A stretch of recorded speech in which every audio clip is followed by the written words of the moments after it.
Bom dia, sejam bem-vindos e bem-vindas a mais uma de nossas transmissões no canal do Departamento de Filosofia da UFPB no YouTube. Esse é o segundo dia do nosso encontro colaborativo entre os GTs de Ética e GT de Metafísica Analítica da ANPOF. E nós teremos hoje 3 panelistas, 3 participantes da mesa, e uma mesa internacional com um participante que vai falar inglês. Na verdade, todos vão falar inglês, embora alguns sejam brasileiros. Portanto, eu vou aqui alternar entre o português e o inglês na apresentação e durante as questões. Eu estimulo vocês que estão nos assistindo aí na plateia a fazerem perguntas pelo YouTube, pelo bate-papo do YouTube, que podem ser feitas em português ou em inglês, de modo que a gente pode traduzir se elas forem feitas em português. Então, eu vou ficar alternando entre o português e o inglês aqui na minha apresentação e na mediação também. So good morning, everybody. Thank you for joining us again for our second session of the collaborative meeting between the ethics and the analytical philosophy groups of our postgraduate association in philosophy in Brazil. And today we're going to have, again, an international panel. So talks are going to be in English. Anybody's welcome to ask questions in the YouTube chat, or for us here in the meeting, you might want to speak out your own question. And before so that we don't waste more time, we have 3 speakers, as I just said. I'm going to introduce our very first speaker already, which is Yannic Kappes from the University of Vienna. He's going to talk about a criticism, so against Dasgupta's argument for metanormative. So I lost your title since you're not sharing the screen anymore, sorry, of the presentation. So it's the criticism of Dasgupta's argument against normative realism, the exact title that we're going to see in a second. So Yannic, thank you very much, and the floor is yours. Thank you. All right. Thank you, Vitor. Thank you for the invitation. Thank you for the opportunity and the nice workshop. Okay, yeah. So, and I'm also happy to sort of be the first against talk in this set of 3 against talks, as I've seen. Okay, so let me first talk a little bit about what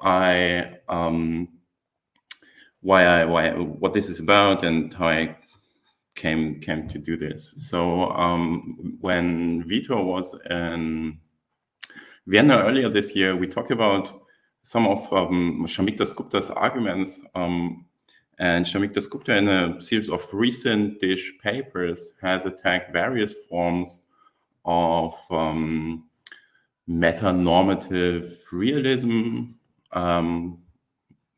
One sort of that he calls metaphysical realism, which is about the epistemic value of using notions such as grounding, naturalness, structure, essence, and so forth. And concerning this argument, I gave a small talk in Vienna, and Vitor was there, and we talked a little bit about this. And at first I thought to present this here, but then now I'm like developing this into a paper with a colleague, and this is why I turned to sort of the other anti-realist argument of Dasgupta's, which turns against meta-ethical realism. Specifically, in his 2017 paper, Dasgupta directly argues against meta-ethical non-naturalism, so the thesis that there's moral properties and they're sort of sui generis kind. They're unlike all the other properties that are out there, especially unlike like physical or everyday properties. But as we will see, if I manage to do all of that, I think this argument can be deployed against naturalism as well. And Dasgupta, in a recent manuscript, he seems to think so as well. By the way, Amy, when I wrote this, I had not listened to your talk. I had not read your paper yet. So apologies if this is the kind of meta ethics that you think should not be done. Okay, so about Dasgupta's argument. At its core, this is an explanatory challenge. So according to Dasgupta, the realists should, but they cannot explain the normative authority of moral facts. And what's meant by that, by explaining normative authority of moral facts? What Dasgupta roughly has in mind, and we're going to look at that a bit in detail later. What he roughly has in mind is that the realist has problems to explain why, for example, goodness should be promoted, or why things that should be done. Okay, so let's. This is going to be sort of a tour de force through Dasgupta's argument, and I'm not going to say all too much new stuff. I'm just sort of gathering my thoughts and what I think good things, helpful things have been said in the literature about this. Especially later, we will see that there's a significant overlap between part of Dasgupta's argument and what Matti Eklund does in his book, Choosing Normative Concepts. And this book has spawned like a sizable literature, which I think, parts of which I think address quite neatly this argument, this partial argument of Dasgupta's. But we will come to that if we have enough time. All right, so what's Dasgupta's challenge supposed to be? Now, his strategy is to pick a toy theory, like a model toy non-naturalist theory, then argue against that, and then he claims that this argument generalizes to all forms of non-naturalism. One thing that I will argue is that this is not totally clear, that there's at least one more like toy theory or one more possible theory of non-naturalism. That's not completely clear that his argument, even if successful, applies to. But we will see that in time. So what is the, So what is the theory that he considers? He calls it goodness first non-naturalism. And this toy theory consists in the following thesis. We have good explains should, and action A should be done when and because A promotes more good than its alternatives. In short, goodness should be promoted. Then we have goodness is normatively fundamental. Some things being good isn't explained by anything normative. And then we have goodness is sui generis. Goodness is not an ordinary natural property. Rather, it is a certain sui generis property of a strange kind. By the way, sort of disclaimer, well, I'm like interested in pulling this apart because I'm thinking about it more because I find it interesting. I think we can learn about this. Me personally, I think I'm a little bit more inclined towards naturalist realism, quite a bit more inclined towards naturalist realism, but just for disclosure, let's say. Okay, so, and furthermore, Dasgupta believes that the thesis of goodness being sui generis should be formulated as the conjunction of the following two theses. One, in addition to the ordinary natural properties, there's a certain sui generis property P. And two, goodness is identical to this property P. And I think this way of putting things sort of maybe is responsible for some of the intuitive allure that Dasgupta's argument may have. Okay, so how does the argument at its core look like? It has two premises. First, there's no explanation of normative authority.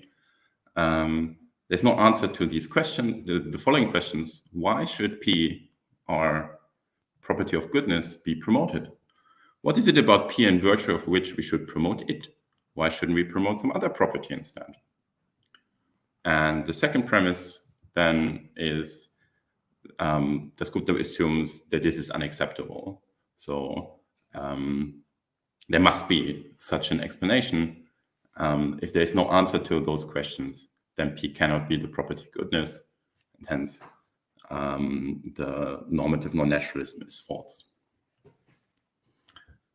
Okay, and in his paper, Dasgupta, of course, defends these premises, and we will turn to some defense of the first one in just a second. But before that, let's turn to a first objection, that one thing that one might sort of immediately have in mind, and then look at the other toy theory that I teased at, and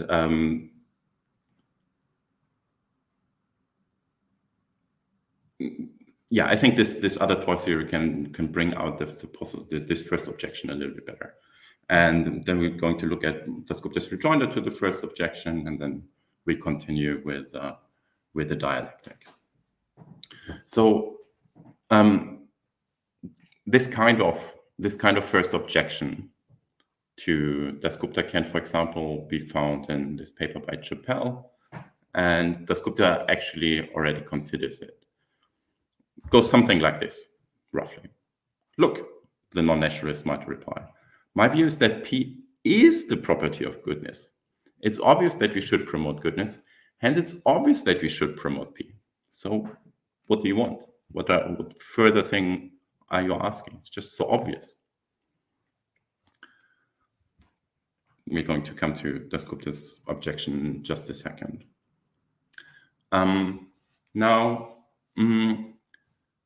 here's a different toy theory of metaethical non-naturalism, where it's not goodness that is sort of the fundamental sui generis normative property, but should be promotedness. So if Dasgupta's argument holds against normative non-naturalism in general, it should also hold against that theory.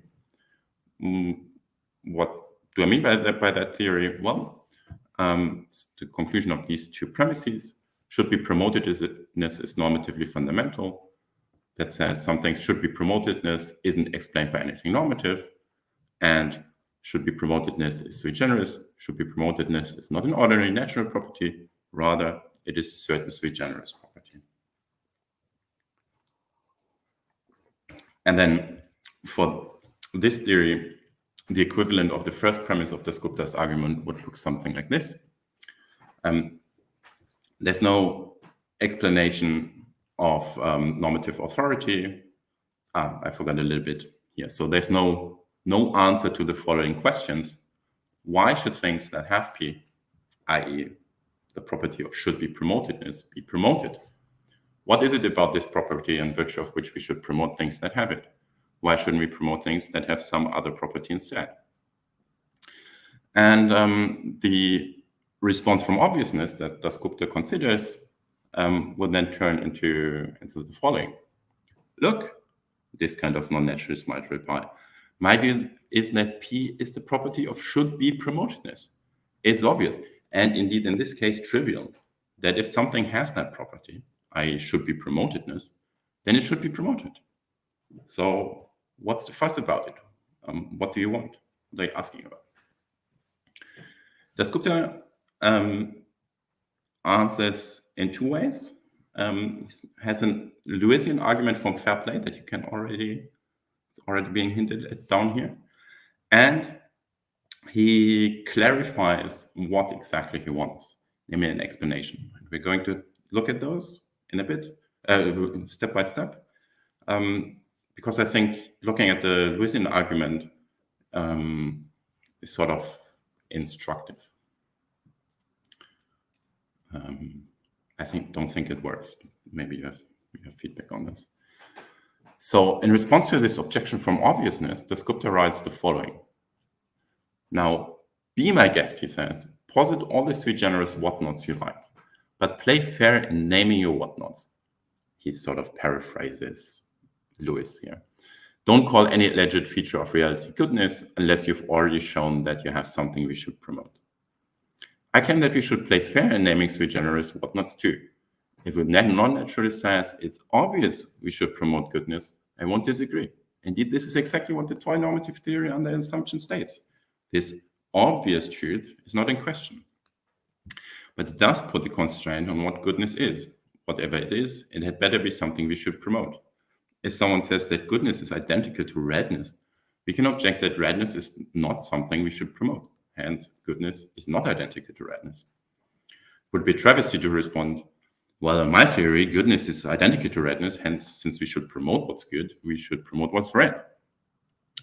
I say it's an equal travesty to say, well, my theory is that goodness is identical to a sui generis property P. Hence, since we should promote what's good, it follows that we should promote P. No, the non-naturalist must first establish that we should promote P. Only then is it fair to call P goodness.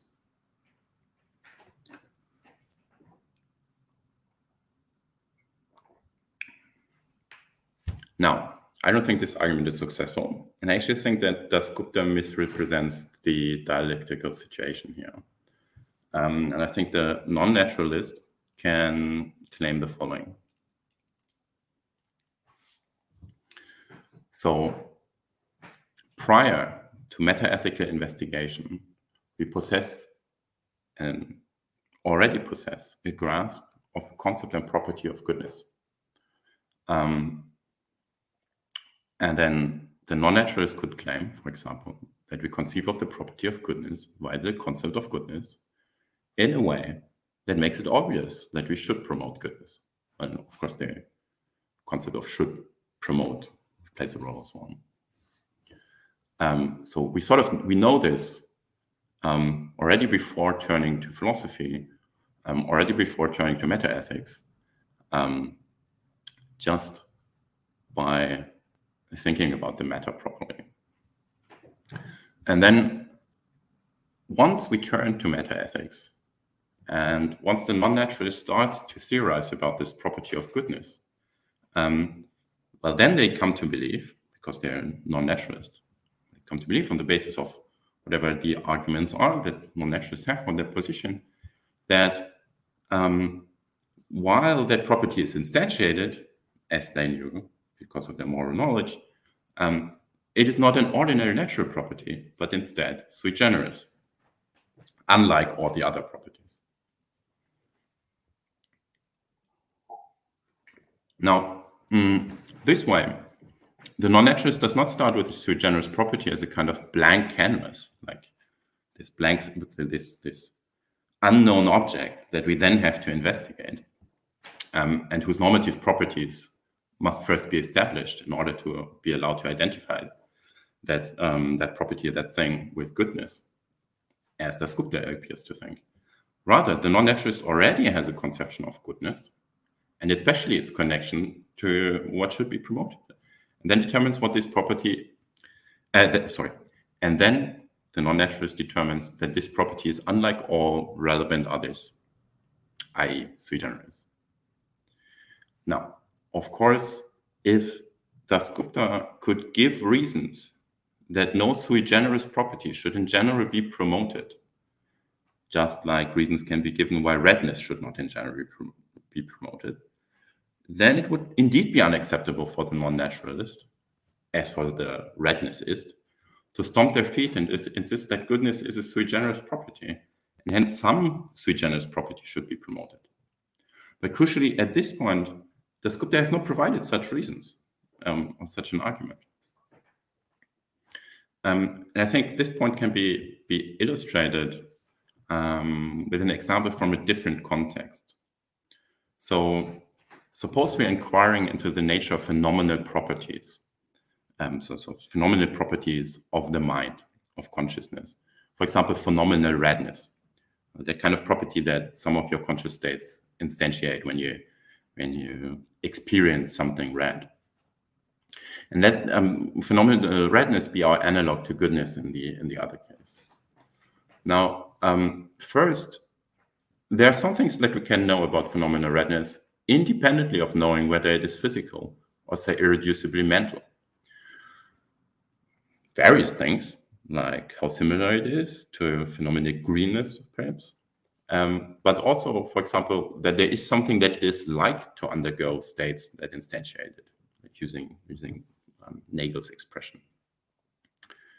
And second, we can then investigate into the nature of those properties, like phenomenal properties, phenomenal redness. And this investigation might give us reason to assume that they are in some way sui generis.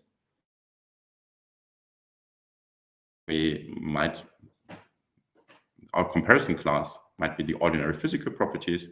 An investigation of the philosophy of mind might have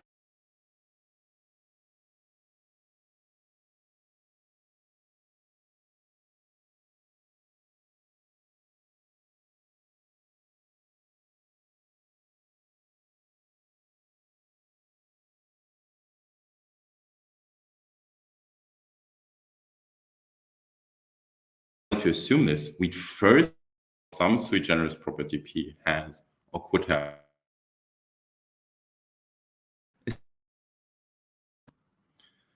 the analogy, I think, the Dasgupta and that we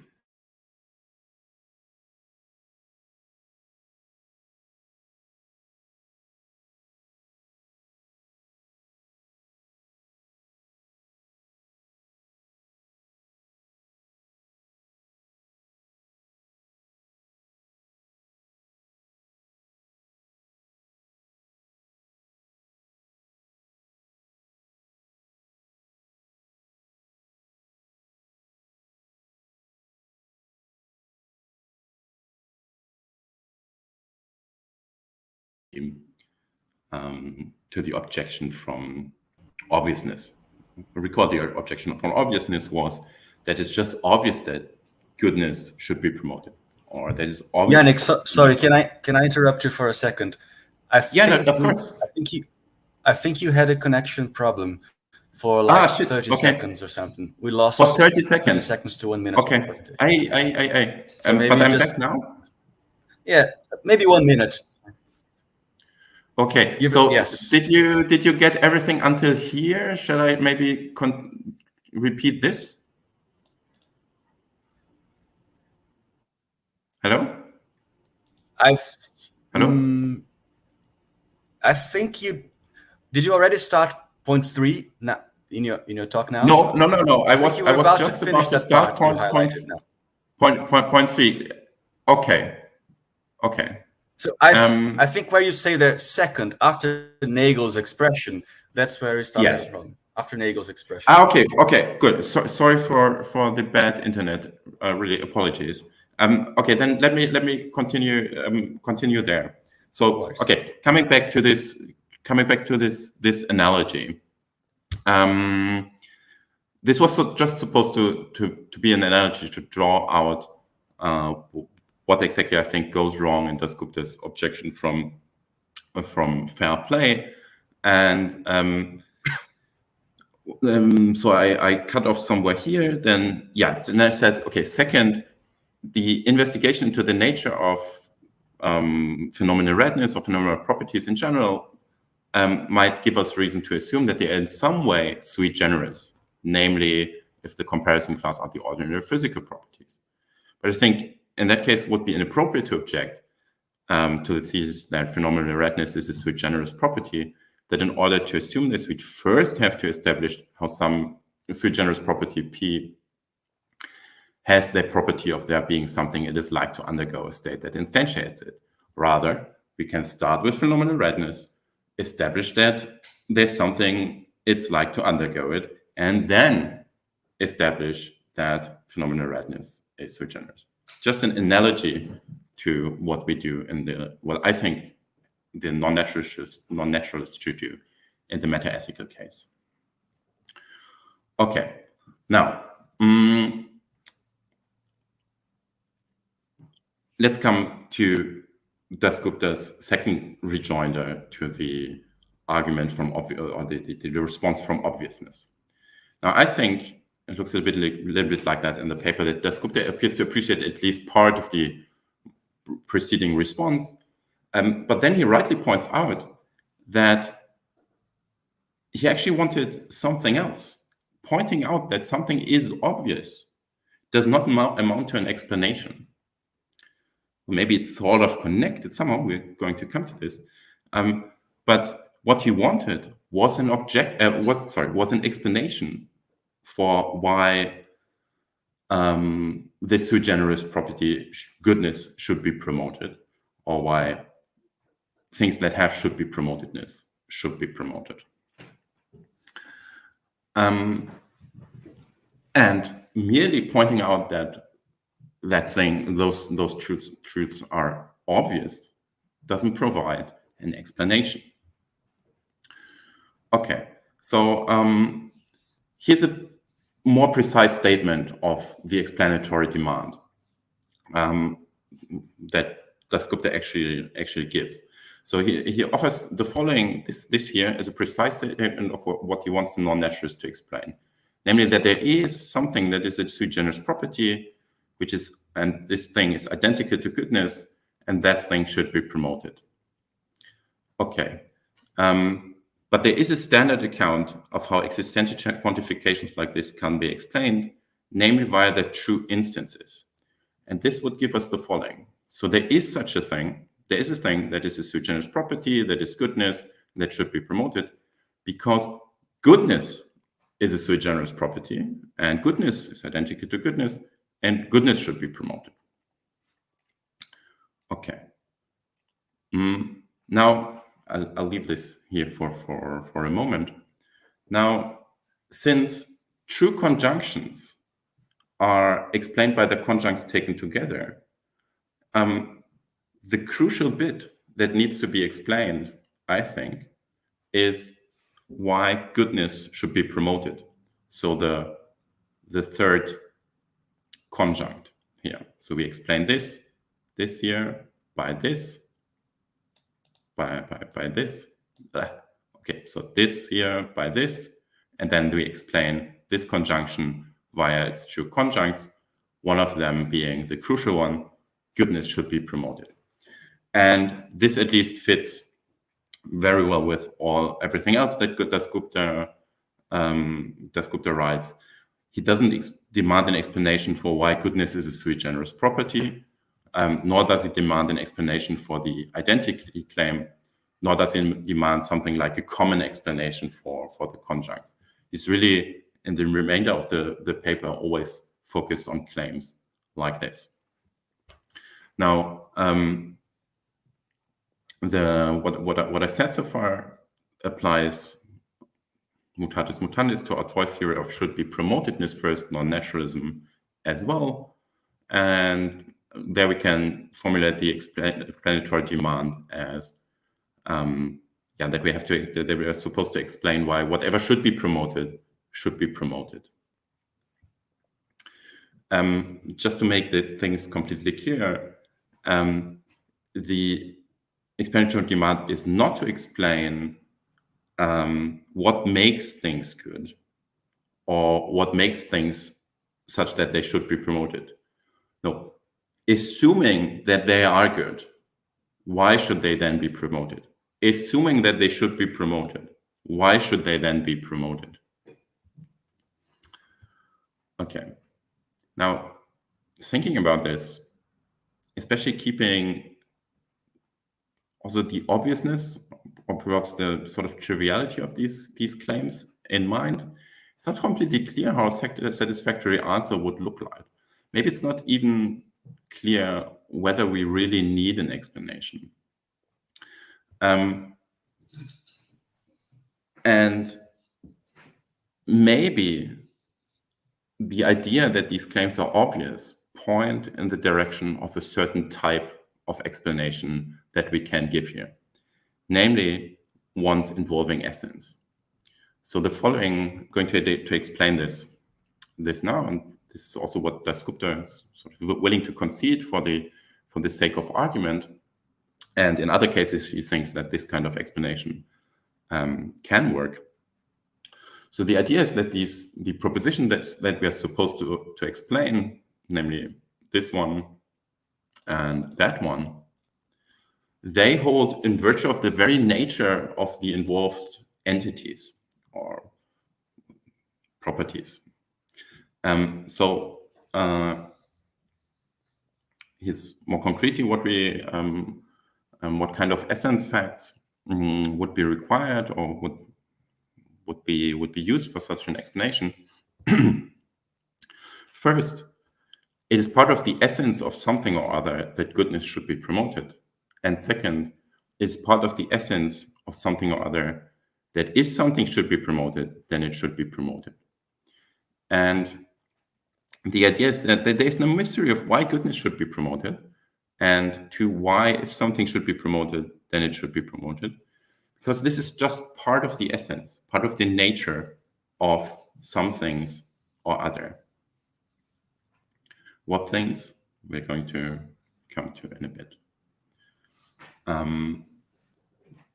Now, stepping back a little, two interesting questions that arise here, but that I won't go into, that I will just mention, are how such essence explanations, or such essentialist explanations, are supposed to work.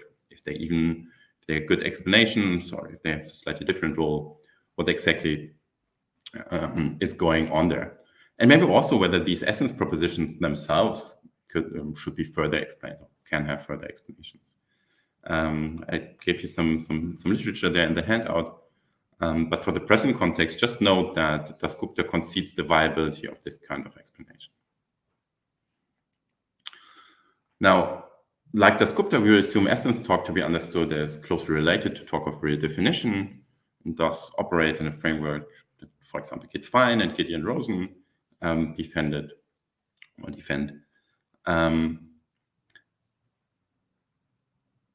And then let's come back and think about, well, what essences of what things, and let's focus on this case of should be promotedness, that version of the non-naturalism, the should be promoted as first non-naturalism. Now, the following this claim here, this seems indeed very plausible. Something's being such that it should be promoted just is it's being such that it should be promoted. This just is supposed to be one way to capture essence. Just by its nature, something's being, just by the nature of what it is for something to be such that it should be promoted, it is the case that if something should be promoted, then it should be promoted. And as far as I can see, Dasgupta does not address this option for the non-naturalist, like this form of non-naturalism, where the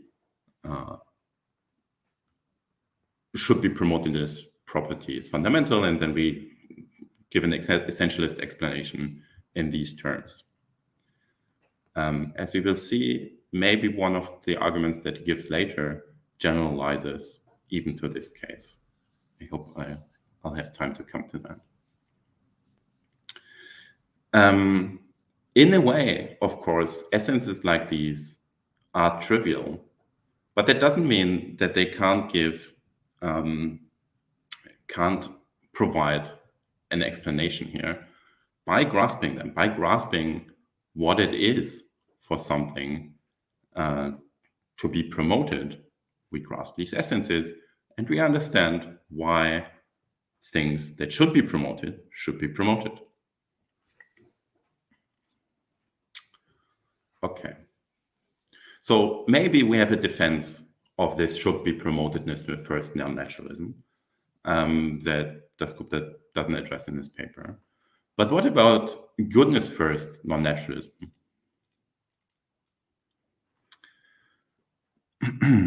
I'm going to talk about for a little bit longer, maybe 5 more minutes. I won't be able to go through all of what I have on the handout, but I'm going to give you at least a little bit more here so you get an impression of this discussion, I think, because this discussion is really interesting. There's been happening a lot of stuff recently, lots of interesting material that was published, I think. So what about goodness first non-naturalism? And what about naturalism? So Dasgupta argues, and rightly or plausibly, I think, that it cannot be part of the essence of goodness, that goodness should be promoted. Though at first glance, this might sound attractive. Because we're considering goodness first non-naturalism, and according to this, goodness is not defined by another normative property. And hence such a normative property, for example, being such that one should be promoted, cannot figure in its essence. And note, with respect to naturalism, for example, naturalism that ultimately wants to ground or define all normative properties in terms of pleasure faces an analogous problem. It might be tempting to say it's part of pleasure that it is good. But if we want to define goodness in terms of pleasure, we can't also have goodness occur in the definition of pleasure. So we have to do it sort of differently. And Dasgupta considers various possibilities, and he thinks all of them fail. I find the following the most interesting, and I want to focus on that for the remainder of the talk and sort of present that and quickly present what people think can be responded to that, like sort of strategies that could be used. Now, the idea is that it is part of the essence of should be promotedness, or should that goodness should be promoted. And goodness is sort of the fundamental normative property, all the others are being defined or have in their essence goodness. And let's look at the argument and let's see how it generalizes and what we might say in response. We'll just read this out. So it's pretty long, but yeah. So the first paragraph is concerns a related proposal concerning meaning, and I read this here because it provides sort of the background for the other paragraph. Now, as a final attempt, the non-naturalist might appeal to the meaning of should. The idea would be that what it means to say that an action A should be done is that A promotes P. But the trouble is that this would not explain why P should be promoted in the objective sense that the non-naturalist requires. Imagine this time a community just like us, except they use the term schmud instead of should.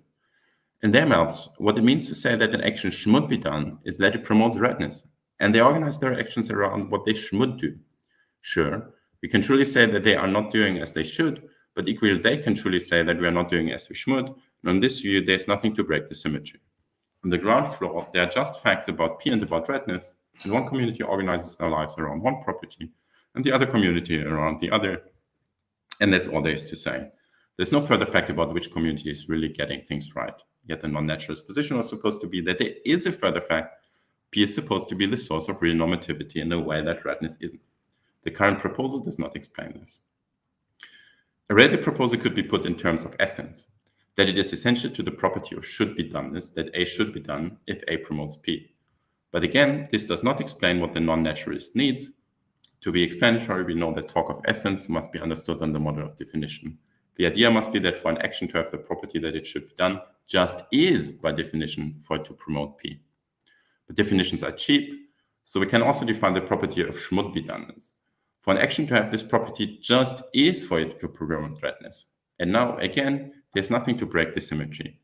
On the ground floor, facts about P and about redness, there's then the property of should be done, defined in terms of P, and the property of schmud be done, defined in terms of red.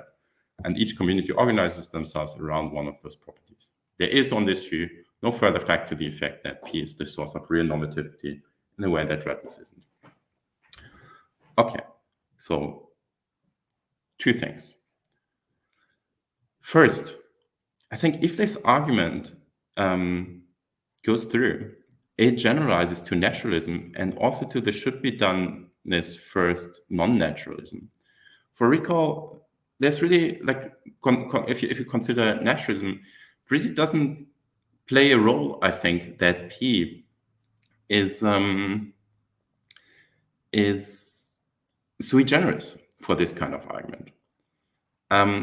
It really doesn't play a role that what P exactly is in this argument, I think. So even if we say, well, P is the property of should be doneness, it seems we can run this argument, this consideration. So I think, so if this goes through, it really generalizes, and this is like then this is the core argument, and we could sort of put all the rest aside.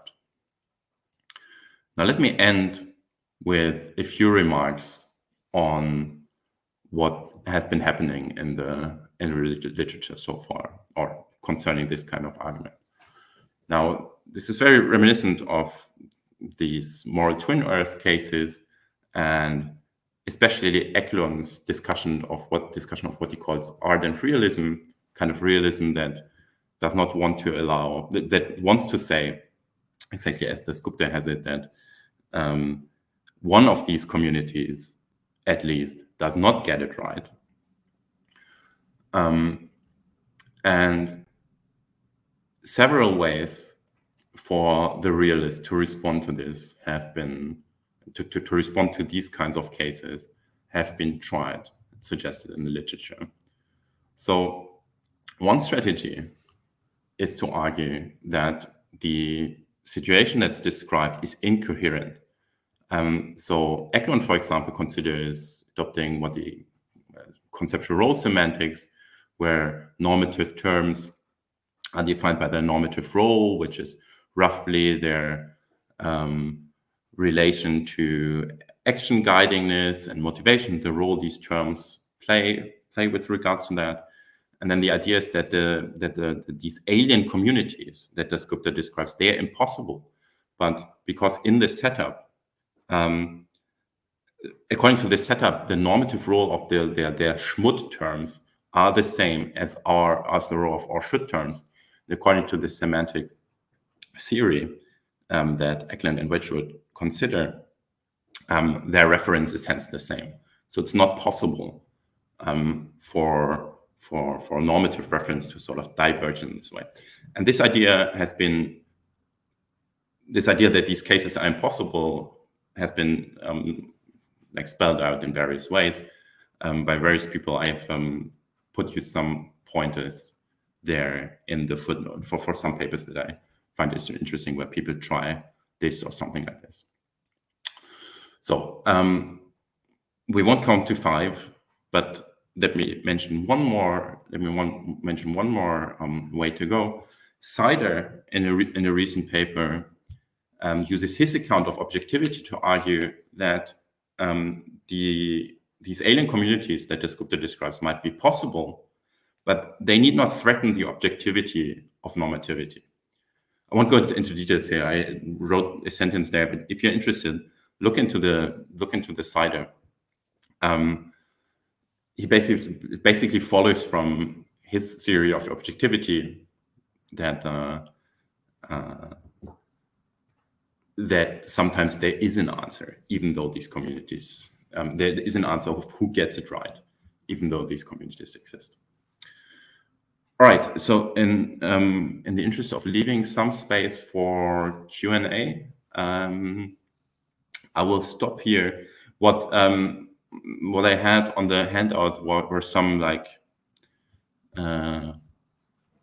hardly developed thoughts on how to bring the notion of thinking about understanding and normative understanding to bear on this on Dasgupta's argument. So if you're interested, you can take a look, but I will stop here.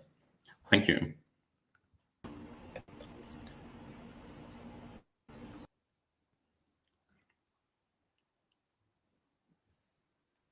Hello?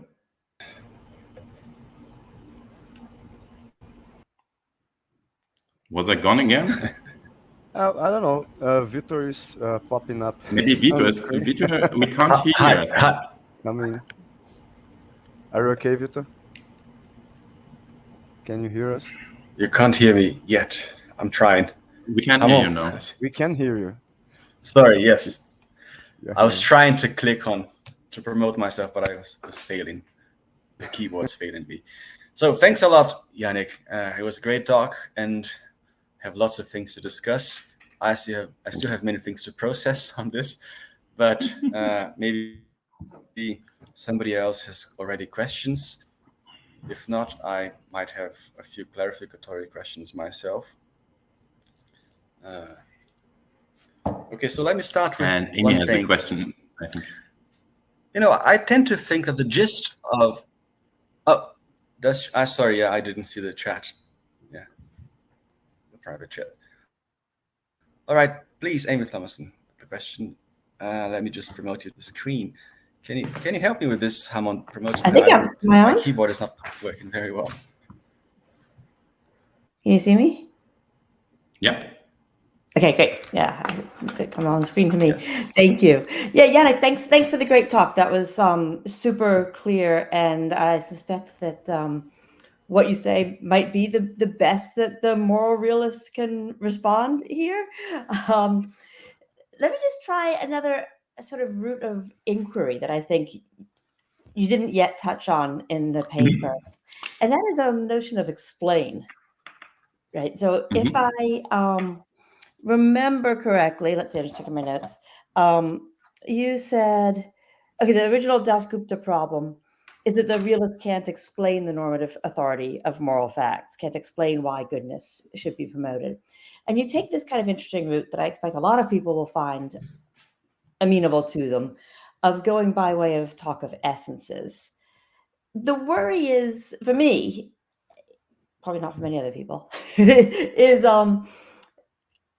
if you take this talk of essences as what's supposed to be doing the explanation, that you run the risk of giving what it look like only normative virtue explanations. So consider the parallel, right?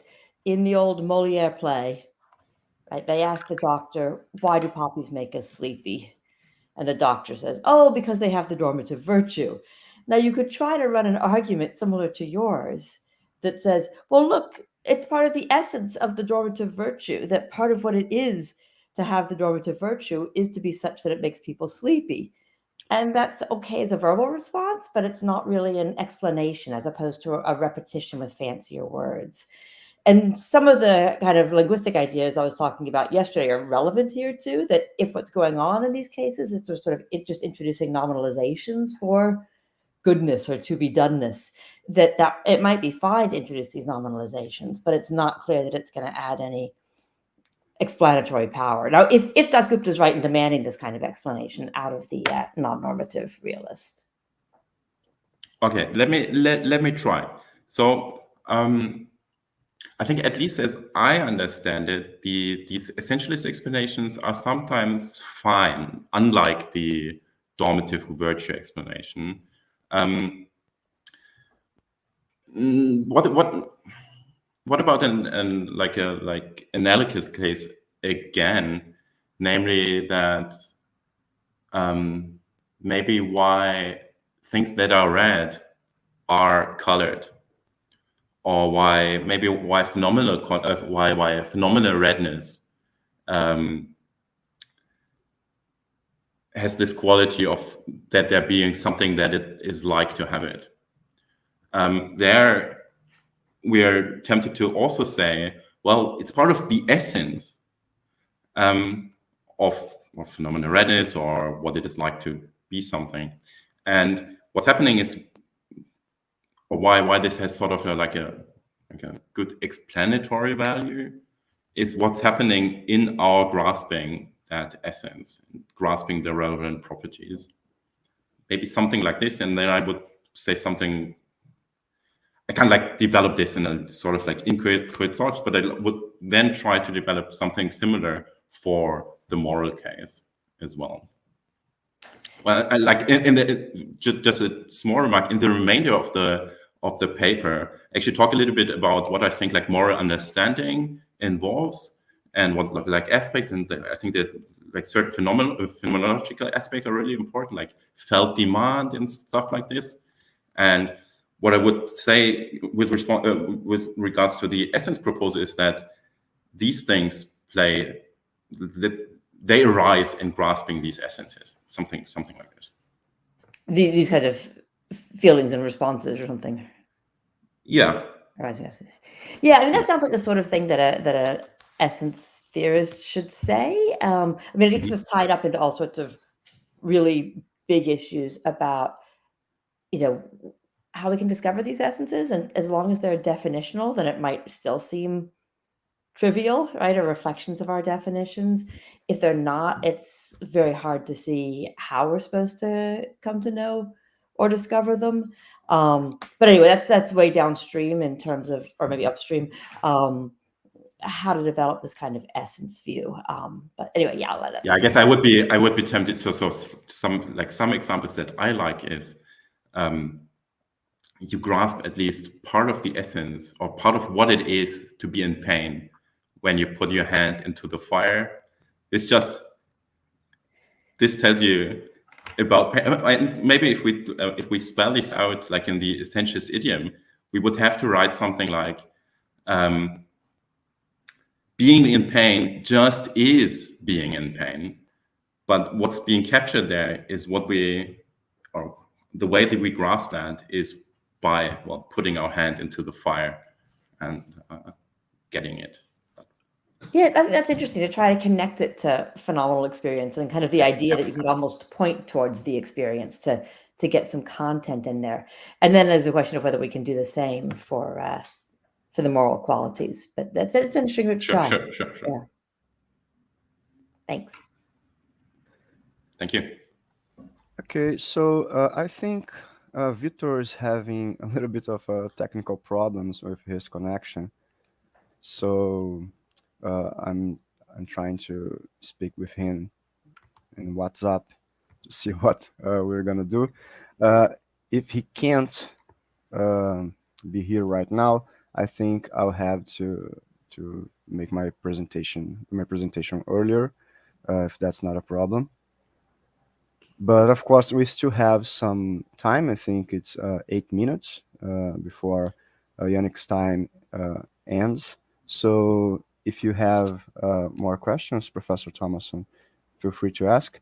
And if people who are watching us have some questions, you can ask in the public chat.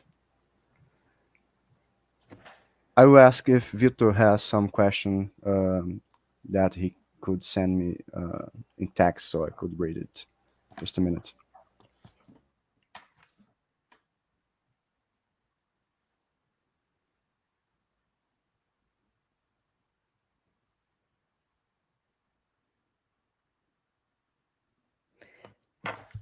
In the meantime, we'll just chat some more. So I don't know this paper really well, but I know some of his other work with parallel arguments against naturalness. So at least there, it seemed to me that the underlying point. Excuse me, what paper we're talking about again? Oh, we got Vitor. Let him have a go. Okay, well, we will do that another time. Hi, I'm sorry. My internet connection is not reliable at all. So can you hear me? Yes. Yeah. All right. So I'll ask a question if I may.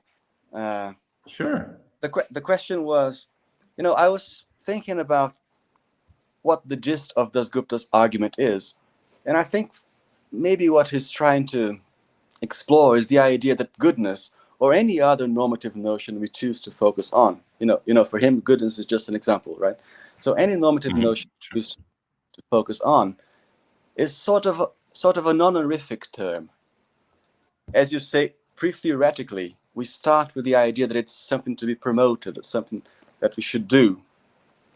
And whatever property we choose to play that role of a non-honorific term, if after that the realist or the metaethicist chooses to focus on that very same property also, he or she needs to do some work so that his postulation about that thing gains the status of that honorific term. That's something that needs to be promoted. And that's the role that the explanation is supposed to perform. So I think this applies to goodness. If you put goodness as the thing you want to define, then it's not authorized automatically. It's normative status. You need to have an argument to say that goodness does play that role that it pre-theoretically plays. namely that of being that needs to be promoted. But then if you put another thing in the, the thing to be defined, the definiant position, should be promoted now, you put it here, then it's not what should be promoted anymore. You're going to need to have another expression to express the idea of the normative thing, in terms of which you are trying to define the term you're trying to define. So now you're going to be, when you say, of course, should be promoted just is what should be promoted. But then, you're trading on that ambiguity. The normative notion on the one side, on the one hand, and what you're trying to define, and what you're trying to say theoretically, that is the normative notion. So now, if you want to use should be promoted as what you want to define as a theorist, then you need to have something else on the other wing. Should be promoted just is what should be done. Postulating that should be done is normative. That's I think, what is the gist of his point of the fairness argument he's using Lewis's theory to apply. I'm not completely sure I understand. Like, so far I understand. This sounds to me very much like sounds like something he would say, or he would agree, or something that like a good way to spell that out. But I guess what I don't get is how that helps, like, or why believe that. Like, why are we not entitled to rely on our antecedent grasp of goodness? Are we not allowed to rely on our antecedent knowledge of the fact that goodness should be promoted, like I described like I suggested in this section? So it's maybe that part of what you said I didn't quite get, or why the role of this, of considering it to be sort of honorific, is supposed to mean. The point is, I know that pre-theoretically goodness, or whatever normative notion we choose to focus on, is what should be promoted, is what should be done. We know that. The thing is, the realist or any other meta-ethicist, actually, they're trying to add something to that notion of goodness, a particular conception of what it is, let's say. Trying to say that it's a fact of reality, of external reality, of non-normative reality, or normative reality. When you do that, it's not automatic that addition doesn't affect the fact that it's a normative notion. Or let me put it differently. It's like an attempt. You're trying to shoot. It's like aiming at something. The aim, the target, is a normative notion we pre-theoretically all have. And you're trying to shoot at it with an attempted definition in terms of moral facts, external moral facts, natural facts, or what have you. I mean, it's not supposed to be a definition. I would say it's not supposed to be a definition. No. So the idea was, like, compare the case of the nominal redness and saying that it is, or finding out that, like, hypothetically finding out that it is sui generis. We don't define the property. We identify properties of the property. Like, what the non-naturalist does is they think about this property of goodness. They think about goodness.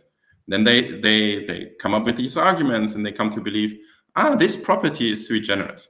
Just like we can, or in my mind, that's the idea at least, just like we can think about phenomenal redness, do philosophy of mind, and find out, okay, that's sui generis, like this mental thing, mental kind of property thing, just of its own. So then we don't define it, we just investigate this property and single out one of its properties. Yeah, I think our time is up, but I'll try to talk to you about this later, and maybe you convince me even more. But thank you very much for this, and sorry for even a non-naturalist. yeah. So Am I right? I think I'm right to say that there's no more time for this anymore, for Q&A for Yannic's presentation. So thank you very much, Yannic, again. And I think we're ready to move on to our next presentation, which incidentally happens to be my own. And because I had these problems with my internet connection, I'll ask Rhamon to share my slides, and I'll see if I can scroll them down from here. I don't think so. I think I'm gonna need your help, Rhamon. Yes. Okay, you can start. I'll say next every time, and I'll skip please, so I don't bore our audience, but please listen, hear the please every time I say next, please. So, all right, let's see if I can read from my phone screen. So, all right, thank you very much, everybody. So this presentation is called Against the Presumptive Case for Moral Realism. And it's, you can, next please, Rhamon. Yeah. So this is part of a joint project with two collaborators, Leonardo Ribeiro from Federal University of Minas Gerais and Rogério Piccoli from the Federal University of São João del Rei. But of course, we shouldn't hold them responsible for the mistakes I'm about to make. It's part of a research project we have. It was approved in a call by CNPq in 2021. And the project is called Realism and Anti-Realism, Incorporating Recent Evidence into the Debate on the Normativity of Morality. And we try to, incorporate the evidence specifically from the sciences of the emotions and evidence from experimental philosophy, in this case, particularly evidence concerning ordinary use of moral language. So, and that's what I'm going to focus on, the second kind of evidence about ordinary use of moral language. Science of emotions plays different roles in this wider project we have collaboratively.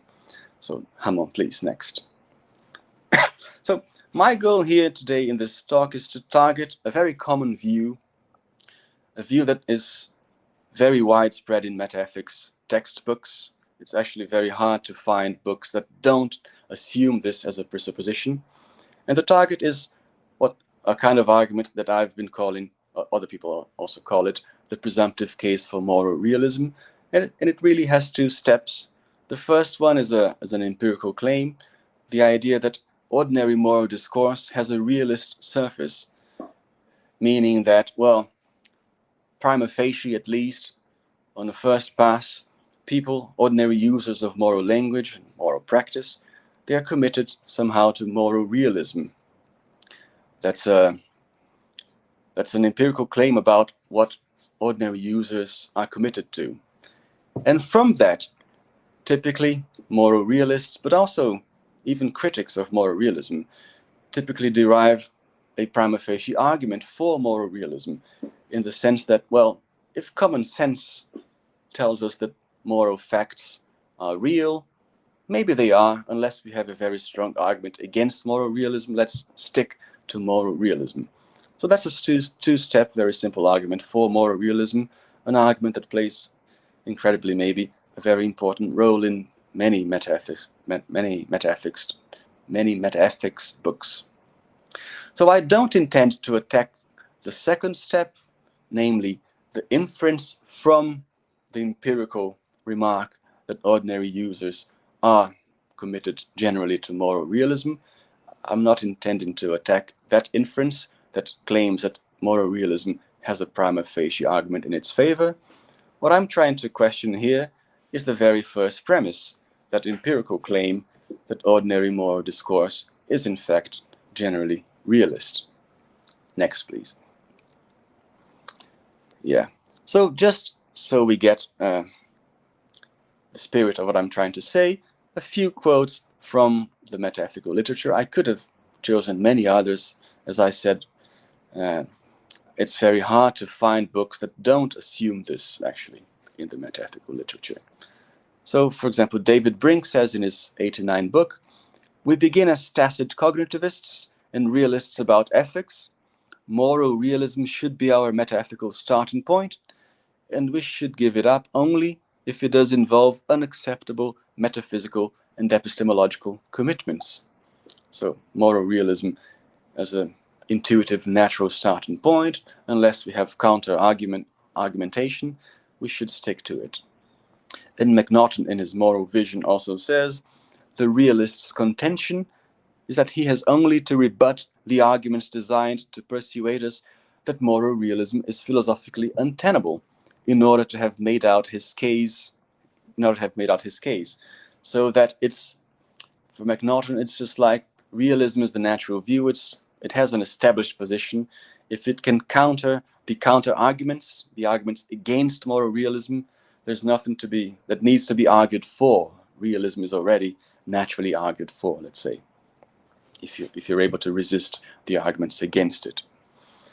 Then David Kopp, a realist naturalist, says, when I say that moral realism is a default view, I mean it is the view about moral judgment that one is naturally led to if one approaches the subject without prior theoretical commitments. So again, the idea that ordinary users, people with no theoretical commitments, not engaged in the metaethical disputes, they're naturally committed to realism, to moral realism. And finally, a quote from a collection of essays organized by Jeffrey Sayre McCord, very influential collection of papers. In the introduction, he says, indeed, the plausibility of anti-realism in any of these areas, the sciences, the plausibility of it depends largely on preserving our normal ways of speaking, even when challenging the natural thought, the natural, though perhaps naive, realistic interpretation of what is being said. So again, the idea that the natural, though naive but natural, so ordinary interpretation of what's being said in moral discourse and moral practice is the realistic interpretation. So small, I'm going to have to get even closer. So please, next. All right, so that's a common assumption in the literature. But if I want to question it, it's good to have at least a clearer grasp on what we mean by moral realism. So for the purposes of this presentation, it suffices to define moral realism as a view according to which moral claims are truth-apt, so they can be true or false.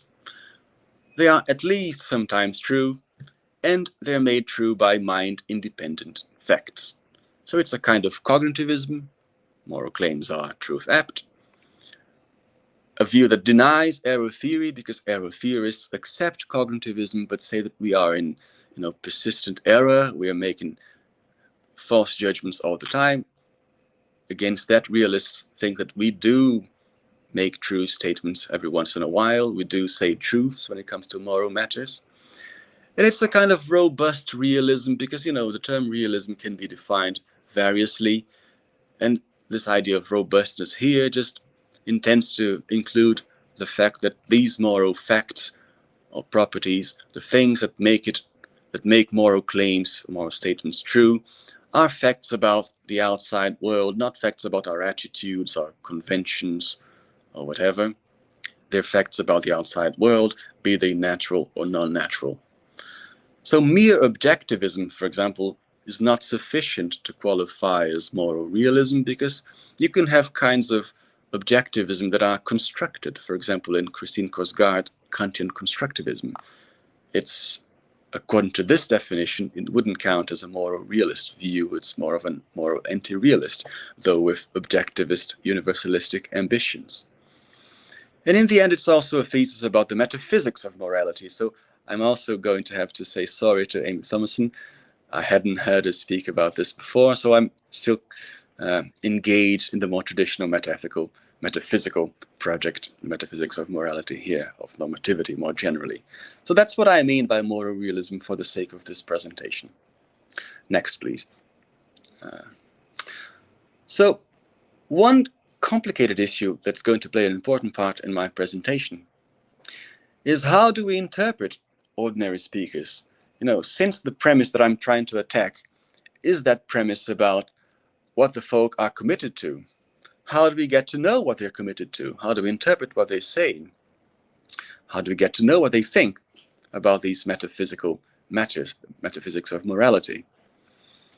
So we can interpret them in terms of their immediate responses to surveys, prompted answers to survey questions, for example, as in the empirical literature.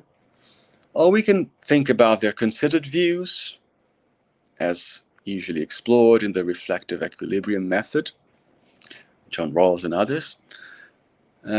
Or we can even have something different in mind, something like theoretical reconstructions, a kind of reconstruction that is done by the interpreter, the philosopher, him or herself, who will say that, well, it has to be the case that ordinary users, ordinary practitioners of morality think like that.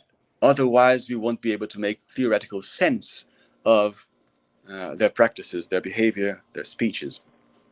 So I think, for example, that's one possible reading of what Kant's doing in the groundwork. In his first section in particular, we know that Kant divides his 3 sections of the groundwork in terms of let's say, an analytic moment, the first 2 sections, and a deductive moment, the last 3rd section.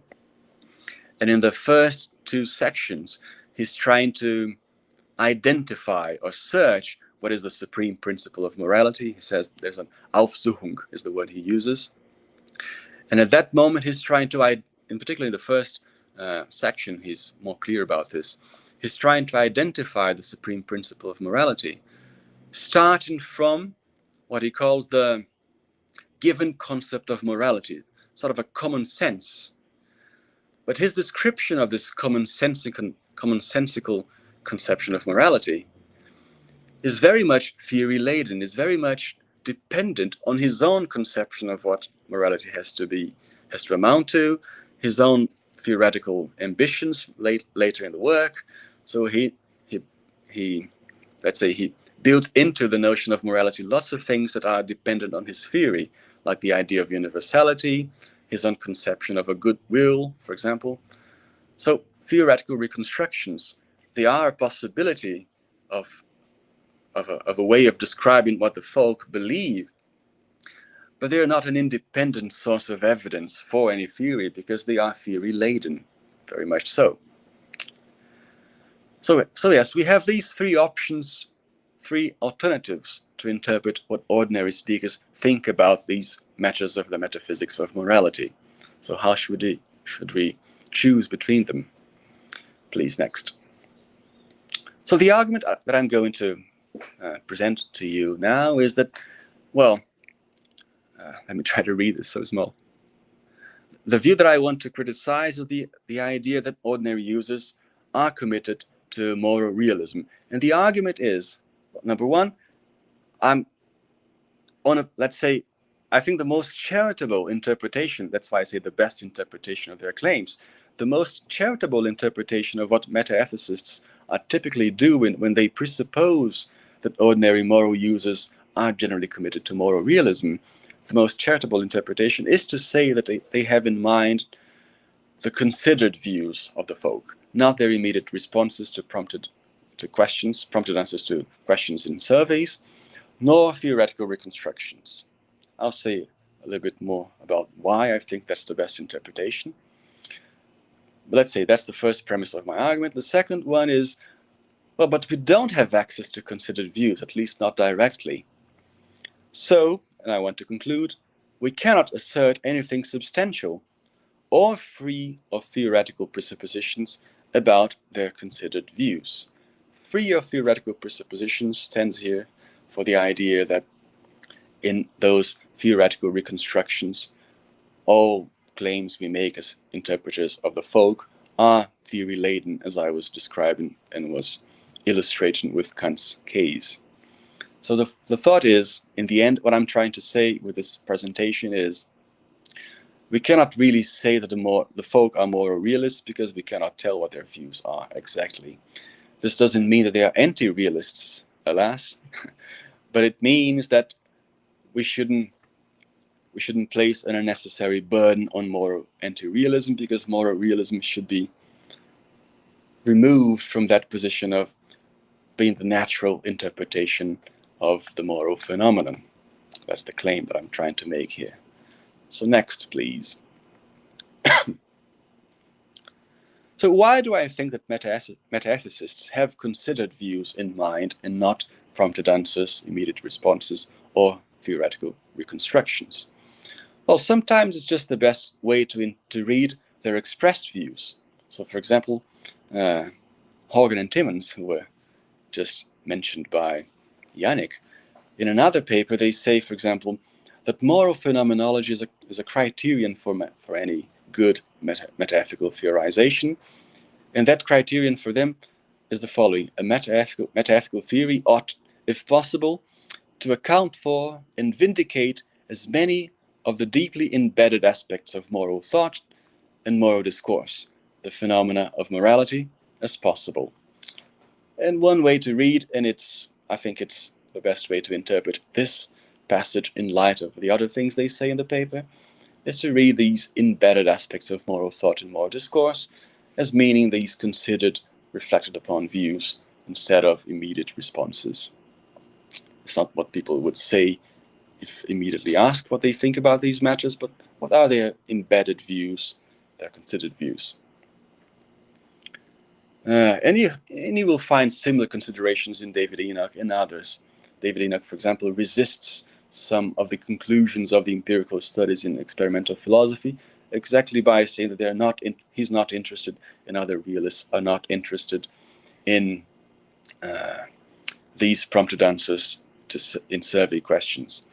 Others will say similar things, John Bankson and others. So that's one of the reasons why I think it's just best to interpret them as making claims about the considered views of the folk. But also, it's the best interpretation of their arguments, because, as I will say, as I will explain a bit further in a minute, the empirical studies themselves, these studies in experimental philosophy, they're generally focused on reporting subjects' immediate prompted answers, and they don't favor the realist ambitions. What they generally show are anti-realist or pluralistic commitments of the folk, not realistic commitments. So there was only one study that I know of from 2008 by Goodwin and co-authors that favored a realist interpretation. Most other studies are either showing commitments to relativism or more commonly now to pluralism, the idea that subjects vary in terms of their commitment to realism or anti-realism or relativism, depending on the moral topic they're discussing, they're interpreting. So if we are to believe that the immediate answers to these questions in surveys is the best way to know what the folk believe in, the best way to know their commitments, then realists are not in a very good position. So it's best to try to interpret their views in terms of considered views of the folk. And as I just said, already said, theoretical reconstructions aren't also a very good source of evidence for moral realism, because they're not an independent source of evidence. They're reconstructions in light of the theoretical commitments of the interpreter. So they cannot be confirmations of the, in this case, realist theory. So it's best to focus on the considered views. Next, please. So how do we access the considered views of the ordinary users? We can try some kind of mediated access to considered views. So, for example, we can try to use the immediate responses in these survey scenarios as an indirect source for considered views. We can try that on the one hand, or we can come up with a kind of theoretical reconstruction that tells us what has to be the case, some kind of transcendental argument, what has to be the case so that we can account for moral practice and discourse. But as I said, the second strategy is inevitably theory-laden and biased, so it's not a source of independent evidence. So we're stuck with indirect access via views immediately expressed in surveys. So that's what I'm going to talk about next, focusing in an attempt to get to know what are the considered views of ordinary users indirectly via the immediate responses to these survey questions. Next, please. So what can we learn from these experimental studies? Well, I'm focusing on experimental philosophy. Of course, other fields of inquiry have done research on this as well. I only read the relevant literature in experimental philosophy and some psychology. I won't be talking about the studies too much today. Of course, if anybody has interest, we can talk about this in the Q&A period. But it's just relevant for the sake of this presentation to know that they typically focus on cases of moral disagreement, and they generally ask participants to judge instances of disagreement between hypothetical individuals or between hypothetical groups of people on moral issues. That's the general setting of most studies trying to test to see what are the metaethical views of participants. And of course, these kinds of studies have been the object of lots of criticism. There's, of course, a general skepticism regarding experimental philosophy as a methodology for philosophy. But even if you accept that kind of methodology, there are specific kinds of critiques against these kinds of studies that aim to get to know exactly what are the metaethical views of participants. So, for example, Lens-Bush and Moss said that there is little reason to believe participants interpret the disagreement paradigm, that paradigm of studies focusing on disagreement about morality. So, little reason to believe participants interpret the disagreement paradigm in metaethical terms. So they go through most of the recent studies and show that for most of the claims that are being made, there are alternative interpretations of what participants claim or respond to the questions that they're asked. They are not best interpreted in terms of their metaethical views. Rather, they are trying to, justify what the disagreeing parties said. They're trying to maybe claim that one party interpreted the relevant concepts differently than the other one. Lots of explanations of what's going on by participants don't yield the intended disagreement or the intended kind of expression of views by participants that experimenters tried to test. And they're very thorough on this, and I commend this paper to you if you want to get to know these kinds of critiques. And they conclude for this particular paper, they say, these studies are not appropriately subjects, the participants, are not appropriately understanding the questions plausibly. That stands out as a default interpretation, they say. So generally, it's best to interpret the claims of participants in these survey questions as not relating to metaethical views. They're not interpreting these questions as the researchers wanted them to interpret. That's generally the case. It's going to be an exception that a participant or that a group of participants will do what the researchers intended them to do. In other words, these studies are useless to inform us about the metaethical views of subjects being tested. So next, please. And there are other kinds of critiques. Similar critiques along methodological lines can be found in James Beebe's paper, Moss, Thomas Pölzler. So there are many papers criticizing the methodological aspects of these particular studies intended to discover, to unearth the metaethical views of participants. This is over and above the general critiques we might have against the experimental philosophy approach more generally. And we even have more general critiques about not only the methodology of the existing studies, but whether it's actually possible to test these things experimentally. So, for example, Coldbrook said that folk metaethical studies are typically folk metaethical attitudes are typically caused by factors that are insensitive to their truth. He also goes through many of these empirical studies and says that is not like the previous authors were saying, Moss and Bush. It's not like they were saying that they're not making metaethical claims.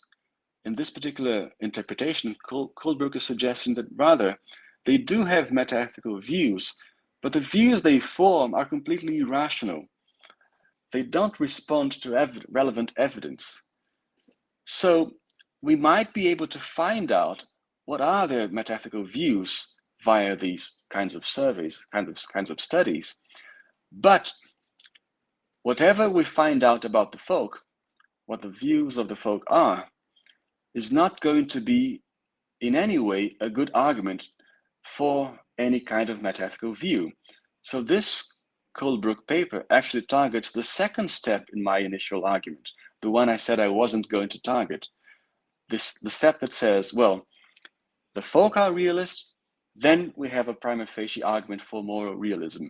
What Kohlberg is saying, well, the folk might be realists.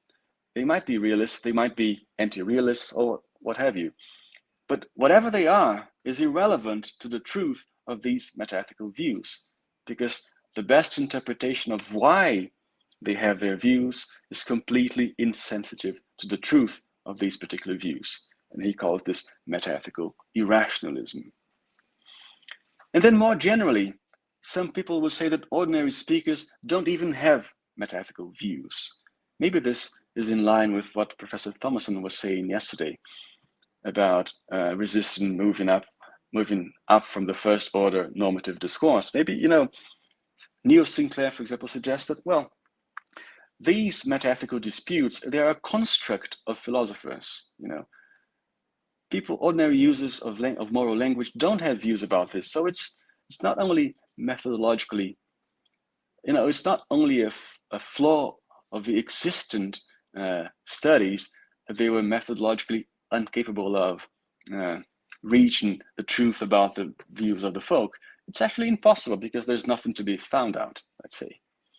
Or Michael Gill suggests, maybe they do have views, but these views are not fine-grained enough. There's not a necessary level of determination, of specificity in their views that would enable us as theorists to differentiate between, for example, forms of moral realism and forms of moral anti-realism. So, for example, maybe people are committed to, in their majority, maybe people are committed to the objectivity of morality, as I was suggesting. But we cannot know from their claims whether this objectivity should be understood in terms of realism, in terms of mind-independent facts or properties, or in terms of some kind of rational construction, coarse-grained style. So it also doesn't solve the dispute and doesn't favor any kind of metaethical view in particular. So it's just too complicated to rely on these studies. So next, please. So what conclusions should we draw from these kinds of studies? So maybe in light of all these critiques, we should just say that they are altogether unreliable. And if that is so, we cannot tell what are the immediate views of the folk, nor do we know their considered views, because our hope, remember, was to get indirect evidence for their considered views from their immediate views. But if we don't know their immediate views, we won't know their considered views. However, even if the studies are reliable, it's bad news for realists, because studies show that ordinary speakers don't have any commitment to moral realism. They're actually either moral pluralists or moral relativists, or some kind of combination of both, as in the recent paper by Putzler and Jennifer Wright. In the sense that, well, they're moral pluralists because they are committed to more realist sounding views in certain moral areas and more anti-realistic sounding views in other moral areas, but more often to anti-realistic sounding views. So it's it leans toward anti-realism with some core views in the realist side. That's one interpretation. In other studies, it's just moral relativism that predominates. So it's not good news to accept what the studies show, not good news for realists at least. Next, please. So, of course, there's that final alternative again that I already alluded to, which is to say that if the immediately expressed views of the folk don't yield a realist picture of their considered views, there's the final attempt to rescue the argument, which is to claim that a commitment to moral realism is a necessary presupposition of moral practice as we observe it to be. That kind of transcendental argument that I was suggesting before. But I think that this is, well, it's a possible avenue, let's say, but it's very hard to disentangle a defense of this presupposition from some kind of rationalization of the practice. And this rationalization will be inevitably influenced by the interpreter's preferred theory. So it's, as I already said a couple of times, it's not an independent source of evidence for any kind of theory. So I may, as an anti-realist, let's say I'm an anti-realist, I'm not saying I am. As an anti-realist, I may try to say that the best way to interpret what I observe as the practice of ordinary users of moral language are anti-realist underlying commitments. But I might do that because I already have other theoretical commitments to anti-realism in light of my worldview and whatever. And the same happens for realists. So it's hard to say that rational reconstruction will be able to reinforce our claims for any kind of theory in metaethics, beyond the fact that, of course, it might provide us with a consistent worldview, a view that includes the practice of ordinary users. Consistency is good, but it's not sufficient evidence for the truth of any theory, I think. So, next, please. So just to restate the argument that I've been trying to make throughout the talk, the argument is, well, I targeted a two-step argument. The first step is ordinary speakers are realists. The second is, therefore, realism has a prima facie advantage in comparison to other metaethical views. And the strategy was just to dispute premise one, that ordinary speakers are realists. And what I conclude is that there's no reason to suppose that ordinary speakers are realists. And why is that? Well, because number one, immediate prompted answers to surveys are not realists. Sorry, I should have said aren't realists. The answers are not favorable to realistic interpretations. Number two, considered views. They're not. Something happened in one of my last slides. There's no not what it should be. So considered views are not directly accessible. So if we interpret considered views in light of the immediate views, well, we already know immediate views are not realist. And if we interpret considered views in light of theoretical reconstructions, also problematic because these reconstructions are not immune to the interpreter's biases. So either way, the claim that the folk are realist is very hard to sustain. It's not empirically demonstrated or even demonstrable. And if it's just a theoretical reconstruction, it's hard to claim that it's an independent source of evidence for the theory. So next, please. So the takeaway message from this, I think, is not that realism is debunked, sadly. Rather, the point was to establish that just like any other metaethical view, realism needs to be argued for, unlike what we saw in many of the quotes that I presented you with in the beginning of the presentation. So I'm not trying to shift the burden of proof. I, in fact, don't like burden of proof kinds of arguments. I'm just saying that that's a burden that neither realists nor anti-realists should be forced to carry. So we should just start the debate from scratch, from ground zero. No one has an initial upper hand. And that is it. Thank you very much.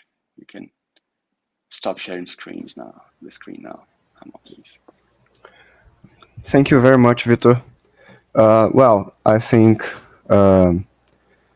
we have some times for questions. We have 30 minutes, in fact, for questions. So if you have questions, Professor Thomason, Yannic, and people on the live chat.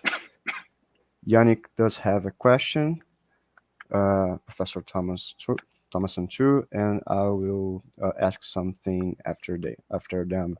So first, Yannic. Hey, cool. So maybe I have a question. Can you tell us once more what you meant, or me at least, what you meant by theoretical reconstruction?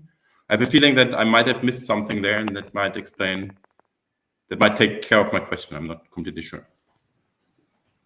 Yeah, what I mean is, you have a phenomenon you want to interpret, and you have a theory. And a theoretical reconstruction is an attempt, in light of the theory, to uncover what has to be underlying the intended phenomenon, to make the phenomenon intelligible. So you reconstruct what has to be the case to explain why the phenomenon exists. Okay. So, for example, in this particular case, you observe human moral practice and discourse, and you say they have to be committed to moral realism. Otherwise, they wouldn't be saying these things and doing these things.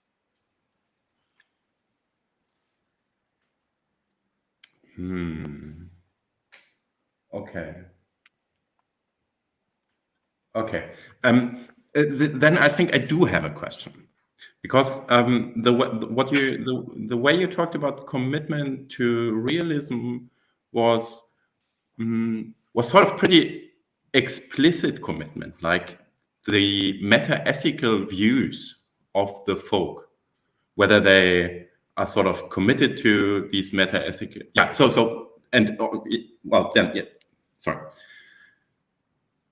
the meta-ethical views of people out there, and then you were talking about those, but so maybe I missed something. But there's also like another way to I thought to look at commitment, like,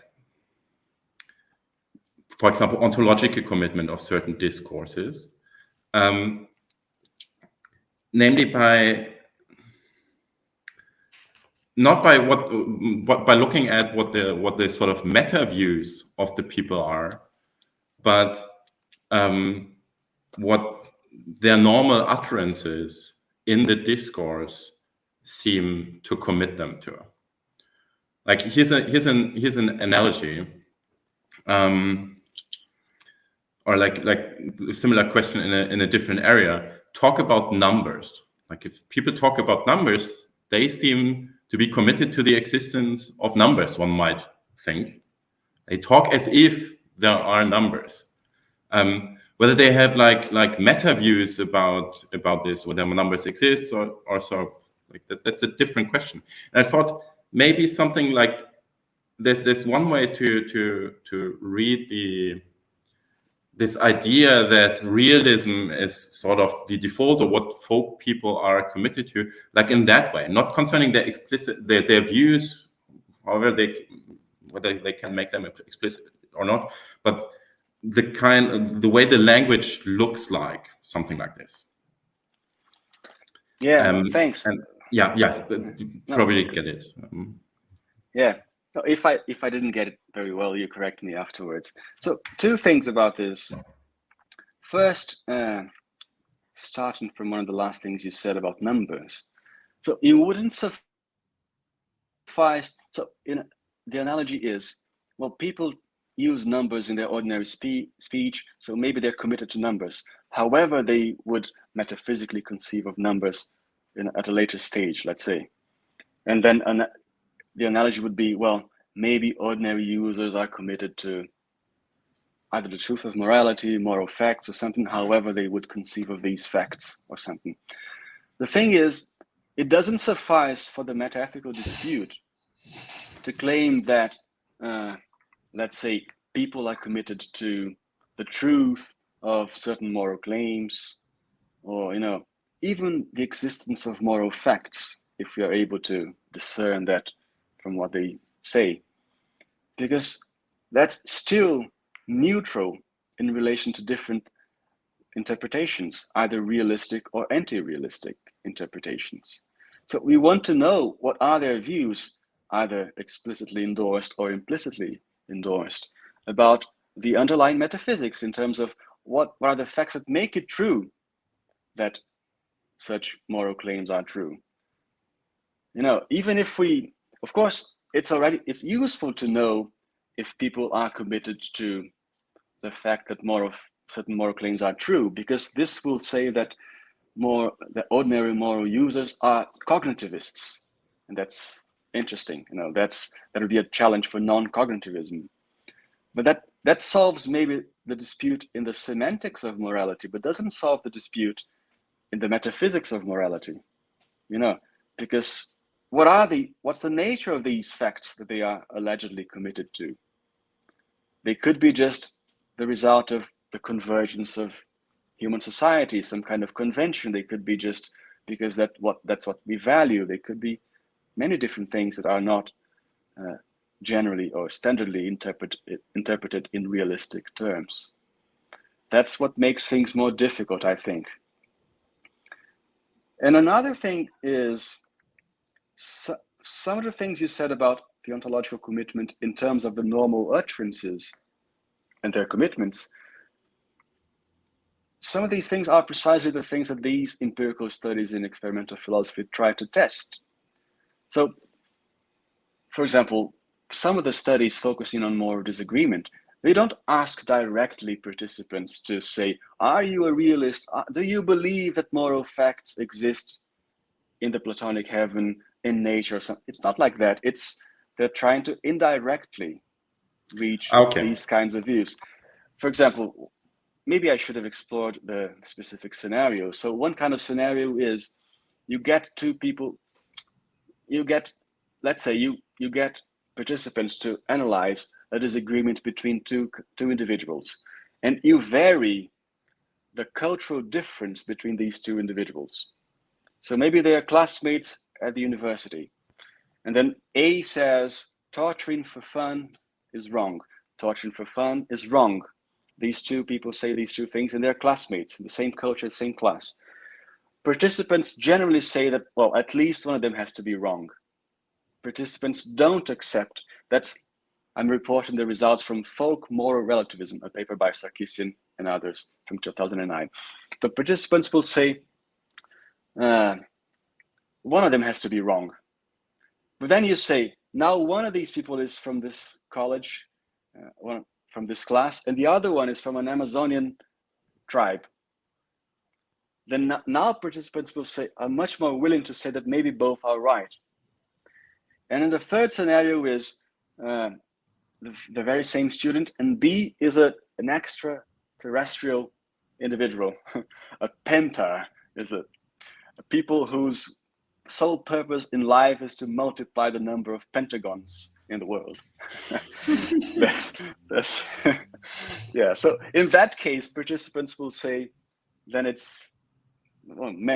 most participants will say it's okay to that they disagree, exclusionary content, but they have different truth makers or something like that, So that's taken to mean that the folk are relativists. They're relativists because, they only expect individuals to have the same basis of facts in light of which they should agree or disagree if they share a common culture. So the more farther apart culturally, the more participants are willing to accept disagreement.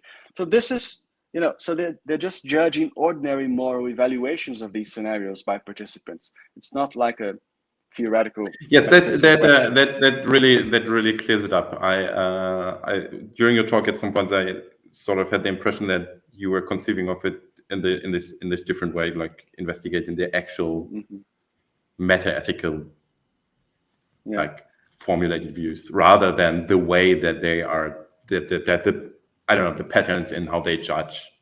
And yes, good. Fine, thank you. Thanks a lot. Yeah.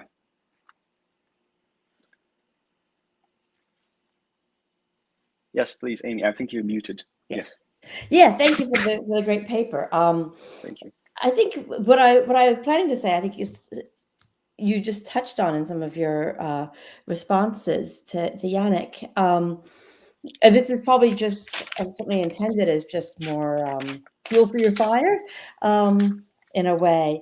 That is, again, I don't know the details of these surveys. You just gave us a little more detail there about how some of them are done. But it seems like the kind of, if the folk give sort of standard answers to these kinds of moral questions, that would treat a moral statement as true, for example, that's fine. Or even that would say that there are moral facts or something like that. There's a fact of the matter about who's right in the college disagreement or whatever. Another sort of explanation for this, given some of the linguistic stuff that I've been reading, is that these simple statements just come out of our linguistic competence.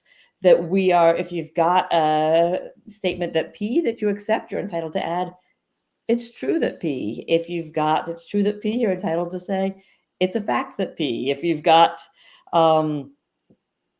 something is P as a predicate, then you're entitled to say it has the property of being P, right? These are just standard linguistic transformations that they can get. If they know the general rule, right, they're going to say, sure, there are these things. And that can be an explanation for why they would give sort of smile and nod answers to at least the first two questions for the moral realist, right? Are moral claims sometimes truth after things that would seem to show that, or sometimes true? I would be shocked if the folk had opinions about whether there are truth makers, mind-independent truth makers for moral claims, which is the remaining clause of moral realism as you define it, which I think is a fairly straightforward standard definition, right? Or what is the nature of these things understood somehow more deeply. But if that's all we can get, right, then the folks' sort of superficial endorsement of views that moral claims can be true, right, or that even there are moral facts or moral properties, in principle won't distinguish between like any kind of quasi-realist type view or deflationary realist type view and the kind of heavy-duty moral realist type view. And then it can't provide any evidence for the heavy-duty moral realist or traditional moral realist over these other kinds of views. And we have a perfectly adequate explanation of why people would say this stuff that, like you say, doesn't really take sides on at least that side of the meta-ethical debate. Well, thank you for this. And as I think I told you, I'm not familiar enough with the empirical literature in linguistics, but this strikes me as a very plausible interpretation of what's going on. I think it's actually an empirical matter whether the folk really have views about these metaphysical topics or matters, and it's very plausible that they don't. But that wouldn't be bad news for me. I'm not trying to say that they have a particular view about the metaphysics of morality. I'm just agreed. I'm supporting. Yeah. I'm supporting your view here, not attacking it. I'm actually, to be honest, I'm inclined to agree with Neil Sinclair and maybe with Michael Gill that if they have views about these things, they're very imprecise, very, not very fine-grained. But maybe they don't have views about these things. It's just a problem created by the metaethical literature and it's a philosophical construction. That's a very plausible interpretation of what's going on. But so yes, what I would add maybe to what you said is that if we don't have so two things. One, this would be success for me because this would I'm trying to say that we don't have an easy way to robust moral realism out of ordinary speech, moral speech. Yeah, that's one thing. And the other is, if there's still room for metaphysical disputes in the philosophical room, let's say, if we are inclined to ask these unnatural questions, then not only quasi-realism and robust heavy-duty realism, but also I think certain versions of anti-realism, cognitivist versions of anti-realism, can be said to be compatible with what we experimentally know about language use. So I'm trying to save at least prima facie certain versions of anti-realism which are cognitivist instead of non-cognitivist, outright non-cognitivist. Of course, quasi-realism would also be a possibility. But yes, thank you very much. And I'm willing to read about this more, about the empirical literature in linguistics, to further buttress the point, let's say. Yeah, cool. Thank you very much. Yeah, I'd like to read more about the details of these surveys in order to better debunk the idea that they show something meta-ethically deep. Yeah, thank you. So Vitor, as I said, I have a brief question. Then we have a question from the live chat from Gabriel Francisco. I'll put in the screen in a minute. My question is more of a commentary. It's not exactly a question. Although, yeah, it's kind of. It strikes me that these studies, these empirical studies, they focus, it seems to me, I might be wrong, but it seemed like they were focusing on the folks' beliefs about ethical and meta-ethical matters. But why not? Why didn't they focus on arguments for such and such ethical conclusions? Because it would seem, at least to me, it would seem more plausible to present people with some premises that they could accept and show them that these premises entail such and such conclusions, and then let them evaluate if they accept that conclusions, and if not, what premises they should reject. I'm coming from a more Socratic background here, because I think that if we learn something from Plato's dialogues, is that the folk have inconsistent beliefs about things.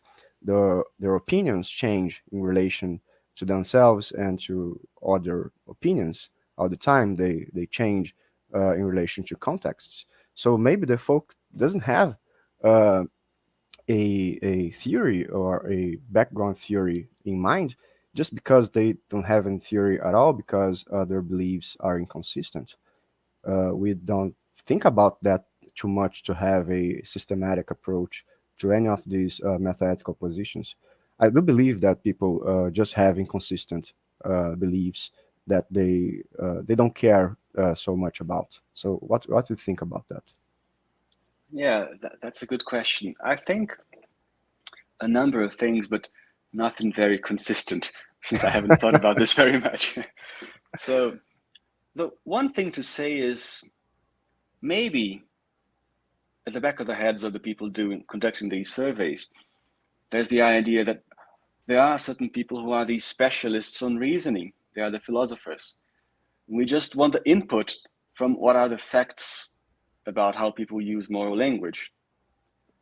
Reasoning, that leave it to specialists, let's say. So drawing the conclusions from the premises, from the adopted views of the folk. If we conduct studies aimed at, observing how people reason about these things, we might find more instances of invalid argumentation than something that's really that useful to try to solve metaethical disputes. That's one possibility. Let's say that's one thing.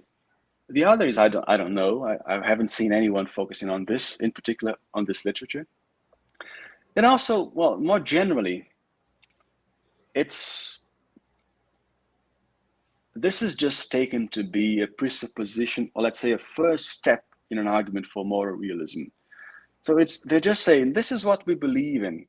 Of course, all of us, including philosophers, but everybody is inconsistent to a significant extent.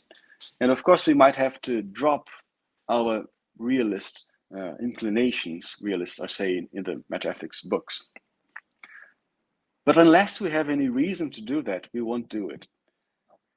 So, and they're just trying to document this. It's not only a matter of the assumptions of philosophers doing metaethics, but also it's an assumption of every individual user of moral language. They're initially committed to moral realism. And of course, if you convince them of the contrary, they will drop this commitment. But realists in the metaethics literature seem to think that it's a very established fact, and it's an important fact, an initial step in the direction of their views. So they don't really want to claim that ordinary users conclude upon reflection that realism is the correct view. Rather, they want to say that people are committed to realism. And that's a prima facie argument. If that will be eventually abandoned by people, if they're pressed by argumentation, that's a further fact. But then they say anti-realists will need to provide us with that argumentation. But I know that this is an insufficient answer to your worry, but I'm really trying to improvise something. I don't really know what to say. No problem. It really strikes me that people believe even before the experiments, that the folk have more realist beliefs, because to me, at least, people seems very much relativists, and maybe it's just a particular anecdotal experience, but to argue from the outset that people have realist beliefs seems very strange. And I'm a kind of realist myself, but I wouldn't hold that position. I wouldn't defend moral realism, saying or starting from this point. But anyway, let's move on to Gabriel's questions. So we still have 4 minutes for questions. So he asks, thank you for your talk. 2 questions here. Is it possible to be pluralistic about morality and entail a realist position? And 2, when a pluralistic view become an anti-realist position? Yeah. So just very briefly, first, comment on what you just said, Rhamon.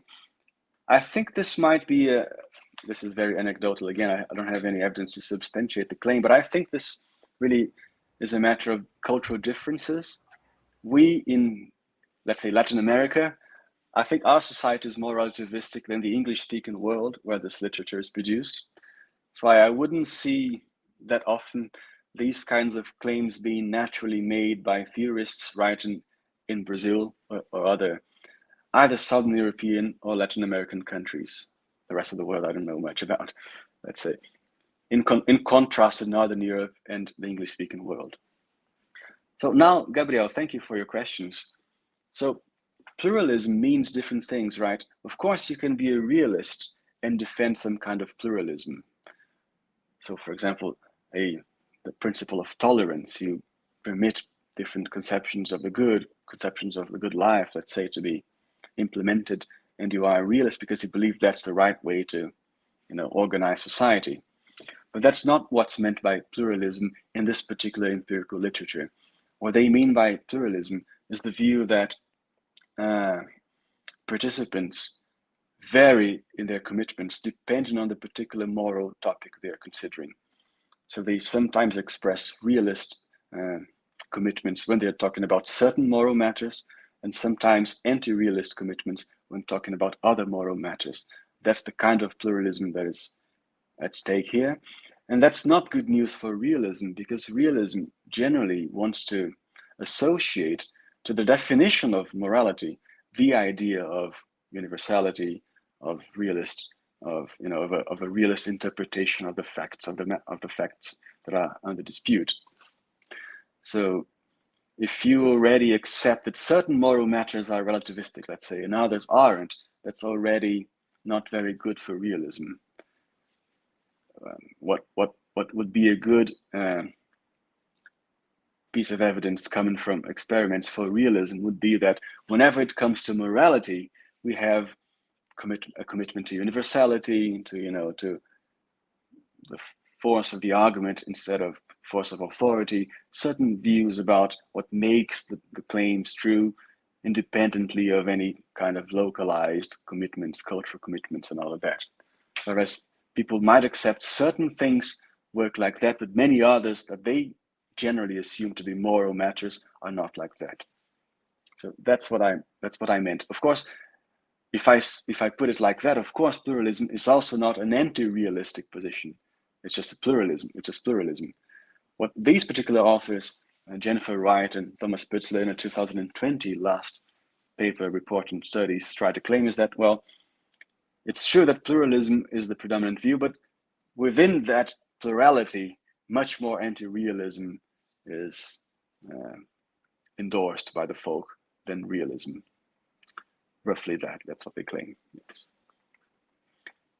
Yes. Okay, Vitor. I think we reached the time for Q&A. So before we move on to my presentation, I need to refill my bottle of water. Yeah, because otherwise I won't be able to speak for 30 minutes. Go ahead, So go ahead. Yes. I'll be right back. Just a minute. Okay. In the meantime, I'll take the opportunity to speak in Portuguese for our audience. Então, pessoal, muito obrigado pela presença, obrigado pelas questões, quem fez questões a mim, ou ao Yannic, também quem estava ontem. Quem ainda quiser fazer perguntas também para a apresentação do Rhamon, que já vem, pode fazer perguntas em português no bate-papo, que a gente pode traduzir aqui, né, ao vivo, ou também fazer em inglês, naturalmente. E é isso, obrigado pela presença. E voltando ao inglês agora, thank you very much, everybody, for your presence here. And questions are very much welcome. And that's it. Soon we're going to have Rhamon's questions, Rhamon's presentation, our last presentation for this collaborative meeting of the ethics and the analytical metaphysics groups of our postgraduate society association in Brazil, in philosophy in Brazil. In a minute. The third against presentation of the morning session. All of us are against something. We're told that being against things is much easier than being for things. I tend to agree. Now there's something I'm for.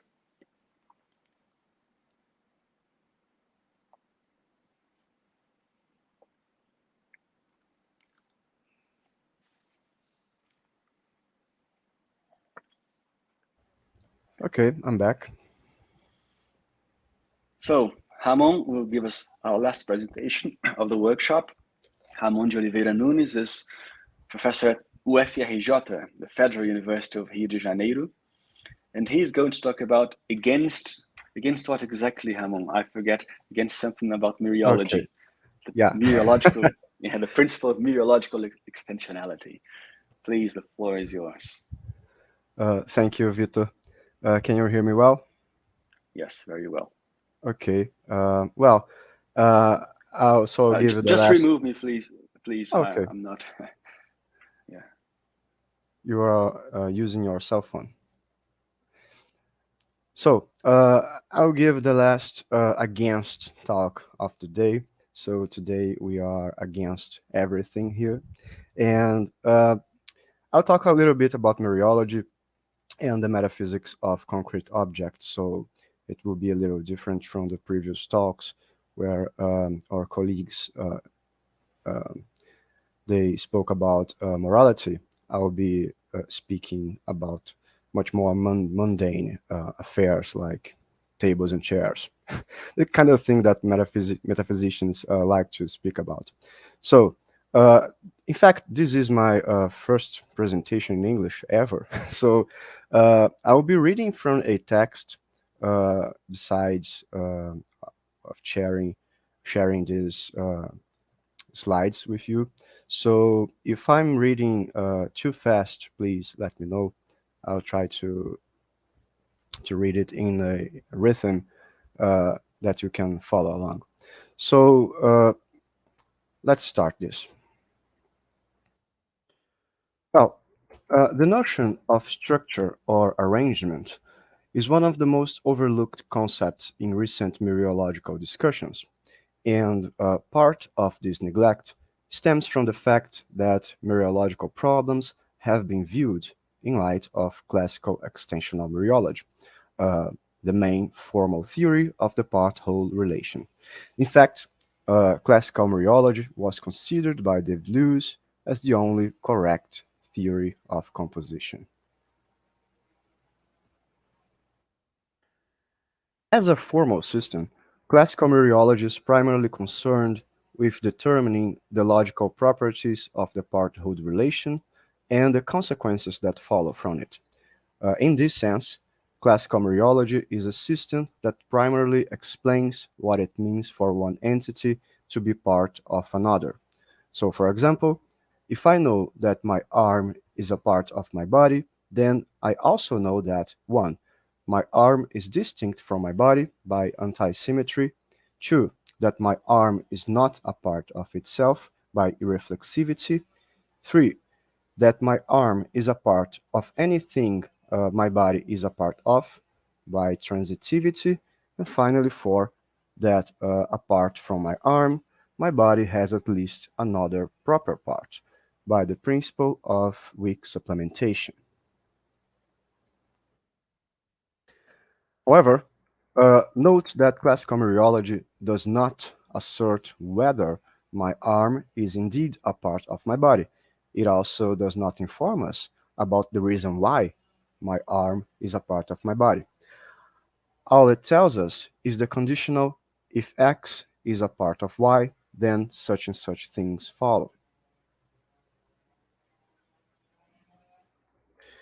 But because classical mereology is not just classical mereology is not just about what it means to be a part. In fact, it also has a lot to say about the other side of the mereological coin, namely wholes. So, for instance, classical mereology tells us that anything sharing all and only the same parts as my body will be identical to it by the axiom of extensionality, the thing which I'll be arguing against in this presentation. And it also tells us that any collection of parts forms a new whole by the axiom of unrestricted fusions.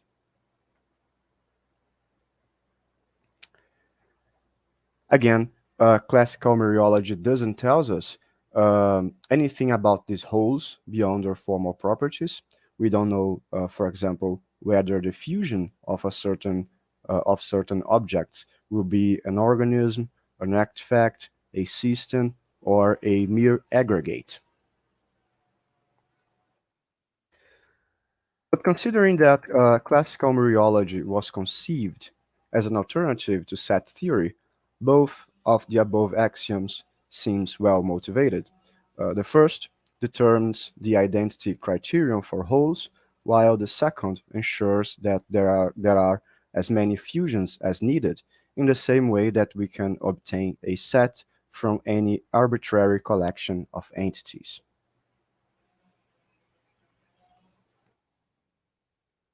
However, problems arise when classical mereology is applied outside of formal contexts.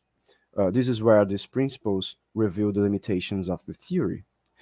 Regarding the metaphysics of concrete objects in particular, classical mereology seems incapable of capturing the notion of structure or arrangement of parts in a composite object. On the one hand, if the axiom of extensionality is true, then it is impossible for two numerically distinct wholes to be composed of the same parts. On the other hand, if the axiom of unrestricted fusions is true, then it suffices for the parts of a whole to exist, for the whole itself to exist. In the first case, the structure of the parts is not sufficient to create new fusions. I'll call this result the principle of insufficiency of structure. In the second case, the structure of the parts is not necessary to create new fusions. I'll call this result the principle of non-necessity of structure. And taken together, these axioms would entail that, for example, a stack of construction materials is identical to a house, assuming, for simplicity's sake, that the house retains exactly all the parts of the stack of construction materials. This fusion always exists as long as its parts exist, and the arrangement of the parts is completely irrelevant. The situation becomes even more complicated when we add considerations about the nature of wholes. In general, philosophers who accept classical mereology as the best theory of composition also tend to embrace the composition as identity thesis, which states that a whole is nothing over and above its parts taken together. In short, these philosophers argue that the house is literally or analogically identical to all its parts. But if that's the case, then it indeed becomes evident that the arrangement of the parts matters little. If the house is identical to this specific stack of construction materials, then it will be identical to this stack regardless of its mode of organization.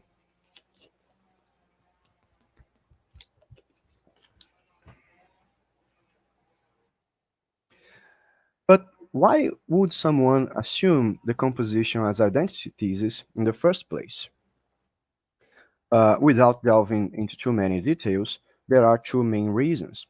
The first one is theoretical parsimony. After all, if every collection of parts generates a new whole, then admitting that these new entities are identical to those previously accepted reduces the population of our ontology. The second main reason is to avoid problems of collocation. Because assuming that wholes are numerically distinct entities from their parts leads to the awkward problem of explaining how two distinct entities occupy the same space-time region. Hence, adopting the composition as identity thesis eliminates this problem. But despite any virtues that classical mereology may have as a formal theory of the part-whole relation, the fact remains that looking at the world through its lenses gives us a rather bizarre image, a purely extensional world formed by aggregates of parts without any essential connection between them.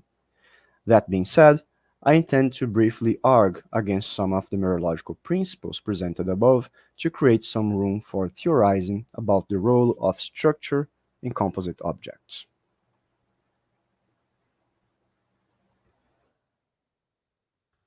So, as we have seen, classical mereology assumes two problematic principles.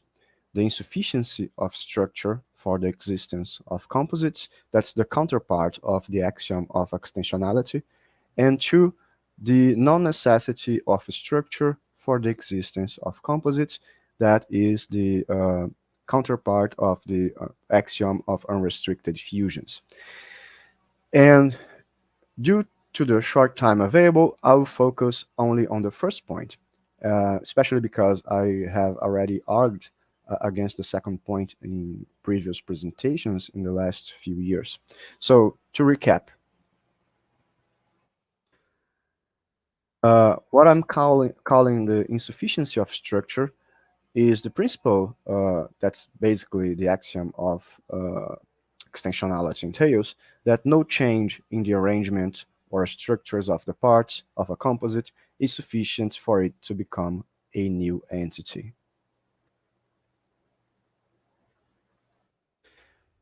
Now, before we delve into the case study that I prepared for this presentation, it's important to acknowledge that the problem at hand have multiple aspects. What we will consider here are cases where we have violations of the previously stated principle, cases where two different objects are composed of the very same parts. But this can occur in various ways. The most fundamental, and the one we will focus here, are the cases of diachronic violation of the principle. That is, the case of different things being composed of the very same parts at different times. There are also cases of synchronic violations of the principle, where different things are composed of the very same parts at the same times. This second case, the case of synchronic violations, they can be further subdivided into two distinct categories. Synchronic violations of the principle with and without multilocation. So in the first case, we have things like Wittgenstein's duck rabbit. The same lines that compose the figure of the rabbit also compose the figure of the duck simultaneously, and the same region of space. As you can see here on the screen, we have the famous duck rabbit. One could also argue that the points, the geometrical points that compose the lines, also compose the lines, the duck, and the rabbit. So we have 3 or even more composed objects at the same time in the same region of space. So it's the first case of violations of the insufficiency of structure in a synchronic fashion. Second case, we have things like Armstrong's structural universals, like methane and butane, which are not only composed of the same parts, including hydrogen and carbon, but are also multi-located in space, being wholly present in each of its stances. So now we have here on the screen 2 different wholes composed of the same parts, and we have even what's even worse, these wholes are composed of the same parts more than one time. They have like hydrogen and carbon many times over, which is even more problematic. But that's besides the point. The point is that they are 2 different things composed of the same parts at the same time and in different regions of space. So it's the most problematic case. And in fact, Lewis considers only Armstrong's structural universals to be genuine cases of counterexamples to the principle we are discussing. Consequently, he thinks that the other cases can be explained without much difficulty. And this is precisely where I disagree with him, so my focus will be on diachronic violations of the principle. As a case study, we use an example given by Lewis himself in a paper from 1986 called Against Structural Universals, where he argues for the truth of the axiom of extensionality, which he calls the axiom of uniqueness of composition. These are just different names for the same things. So let's consider his example. Consider a toy house made from Tinker Toy pieces at time t1. Now imagine that at the next moment, t2, someone rearranges the pieces to form a car. Well, don't we have an obvious example here of 2 distinct wholes formed by the same parts? If this indeed is the case, we've just demonstrated that changes in the structure of a composite are in fact sufficient for it to become a new composite, thus violating the insufficiency of structure.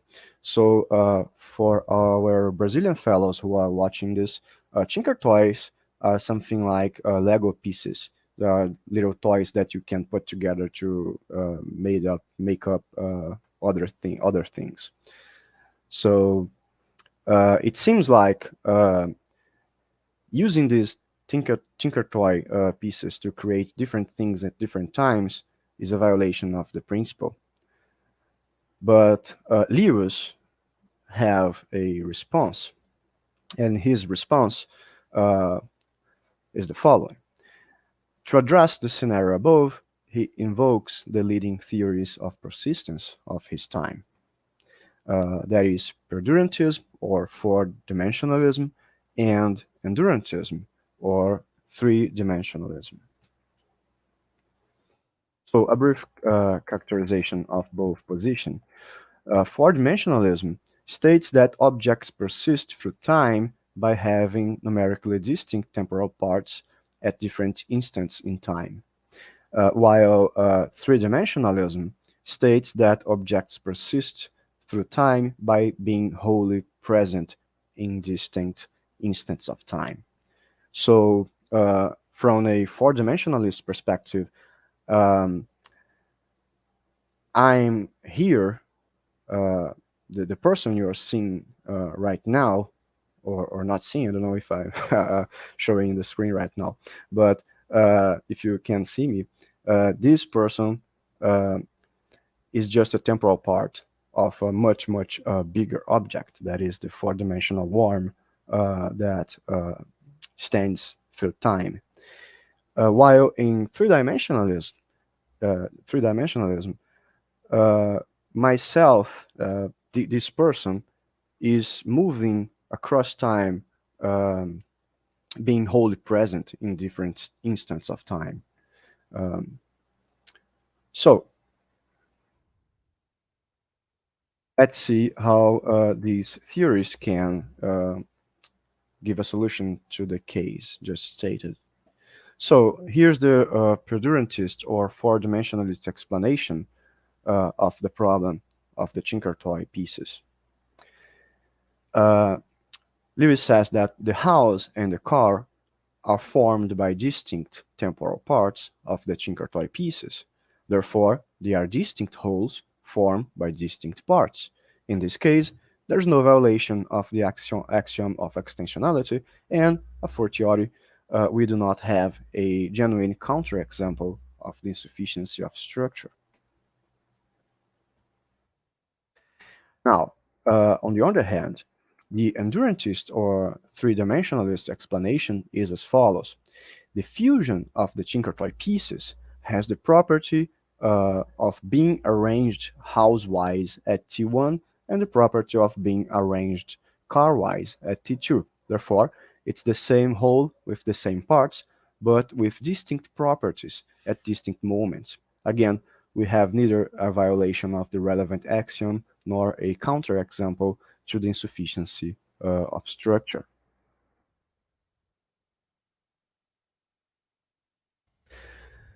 Well, are these responses satisfactory? They are as satisfactory as the persistent theories on which they are founded. It would be redundant and trivial to state that the last 40 years have seen the emergence of numerous objections to both endurantism and perdurantism. So it's the classic case of the blind leading the blind. To solve a problem in one theory, we resort to theories that are as questionable as the original, if not more so. Lewis himself acknowledged that in his text. Of course, in philosophy this is not uncommon, but just because everyone does it, it doesn't mean it's correct. So that's probably the nearest I will get to morality in this in this presentation. So if you have any reason not to accept the existence of temporal parts, the perdurantist response falls apart. On the other hand, if you find it strange for a three-dimensional substance to have temporally indexed properties, then the endurantist response doesn't hold. And of course, if you think both positions are strange, then neither of them will be a satisfactory solution to the problem at hand.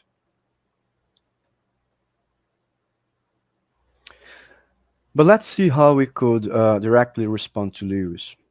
So consider again the perdurantist response. In this scenario, the Tinker toy pieces are four-dimensional worms composed of distinct temporal parts. Of course, there are a variety of four-dimensional positions. Not all of them consider four-dimensional objects to be four-dimensional worms. There is also stage theory, and etc. Just simplifying things here, okay? So the whole formed by such parts is neither a house nor a car at all, but it has parts that make up a house and parts that make up a car. However, we can always consider the four-dimensional Tinker toy worms themselves, that is, the four-dimensional worms that exist in a particular space-time region. And certainly, if we assume that their respective parts have a fusion, we can also assume that these four-dimensional worms themselves have a fusion. But now we can raise the original problem in the fourth dimension. Couldn't these four-dimensional worms have formed another whole than the current one? So the problem, the original problem was that the Tinker Toy pieces form different things at different times. The response was to treat them as four-dimensional wholes where different temporal parts form different things.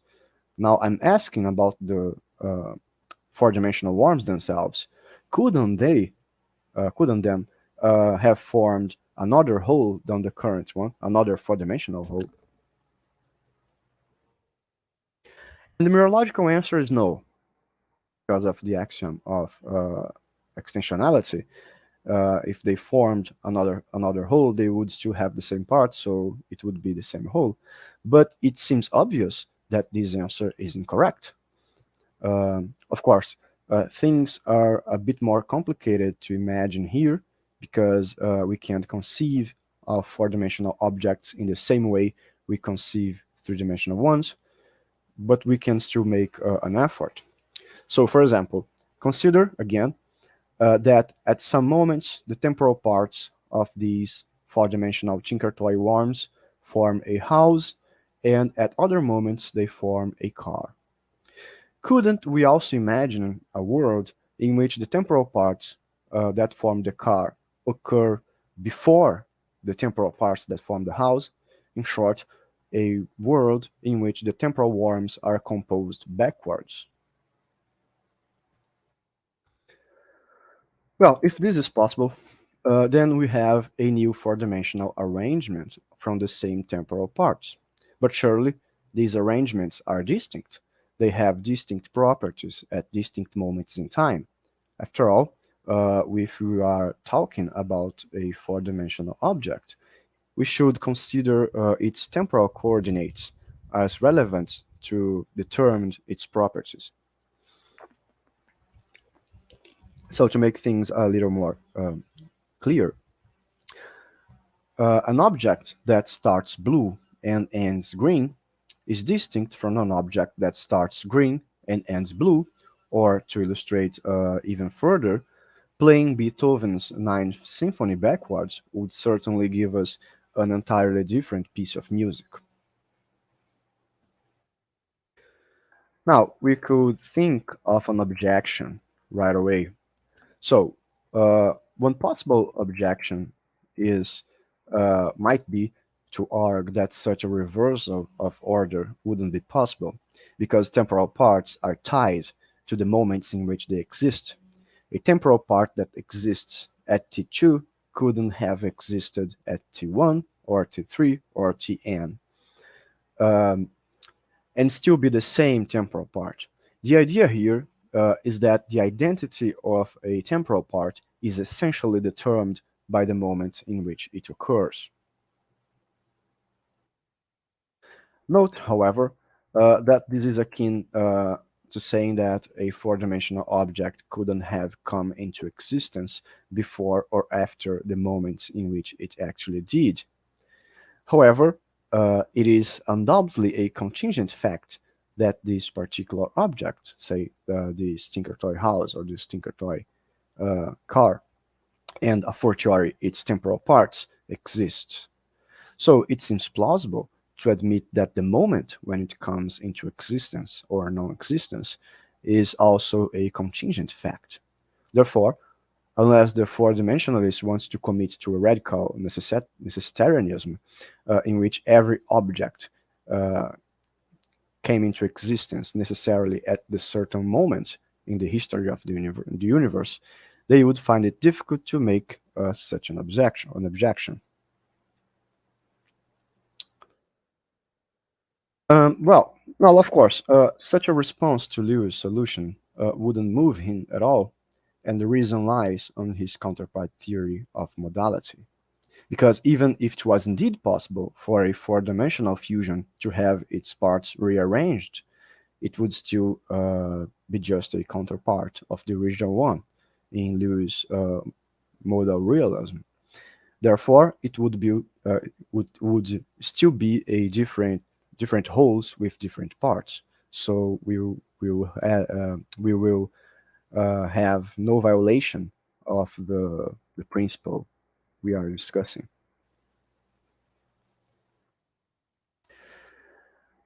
Hence, to make this response plausible, we need to presuppose transword identity. But anyway, it is important to note that counterpart theory and modal realism are controversial theories in their own right. So in a sense, grounding a defense of the principle of insufficiency of structure on them is no better than appealing to radical necessitarianism concerning temporal parts. So again, we have the same case of the blind leading the blind here. If you want to save the principle by appealing to counterpart theory and modal realism, well, be my guest, but this is as controversial as the other options.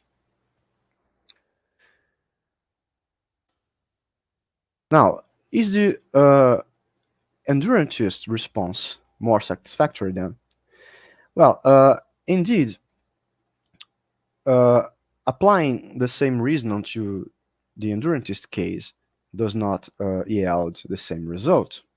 For example, in the scenario where the Tinker Toy pieces are three-dimensional substance with distinct properties at distinct moments in time, the whole formed by such parts is neither a house nor a car at all, but it has the property of being a house at a certain period of time and the property of being a car at another. Now, considering the three-dimensional whole itself, that is, the three-dimensional substance S that occupies multiple moments in time, even if S could be thought of as having the Mereological properties inverted, that is, instead of, for example, having the property of being arranged house-wise at T1 and the property of being arranged car-wise at T2, S could be thought of as having the property of being arranged car-wise at T1 and the property of being arranged house-wise at T2. Even if this was possible, this mere swap of properties doesn't take us where we want to go, because the endurantist would rightly point out that we are still talking about the same substance with the same parts at both moments, even though it has inverted structural properties. So in this case, this mechanism of inverting the structural properties wouldn't work. However, note that this endurantist response only makes sense if we assume from the outset that the Tinker Toy pieces form a whole, namely the whole that possesses said distinct structural properties. But this is not the only way to view things. We could suppose, for example, that the Tinker Toy pieces only compose a whole when arranged as a house or as a car, but not when completely disconnected, for instance. In this case, the wholes will be distinct and Lewis' solution doesn't work. What this suggests, at least in the case of endurantism, is that the principle of extensionality requires the principle of unrestricted fusion to function satisfactorily. Indeed, we are not showing that the principle of extensionality is false, but merely showing that without the principle of unrestricted fusions to guarantee the existence of S, there's no way to ensure that S exists without satisfying any structural aspect. Now, of course, Lewis or the endurantist could insist and say that to the extent that the Tinker Toy pieces form the house or the car, they form the very same whole. But then we would be presupposing the truth of the principle of extensionality, which becomes difficult to defend in the face of the obvious fact that the Tinker Toy house and the Tinker Toy car have distinct properties, and by Leibniz's law are numerically distinct. In short, Lewis' response either begs the question in favor of the principle of unrestricted fusions or begs the question in favor of the principle of extensionality.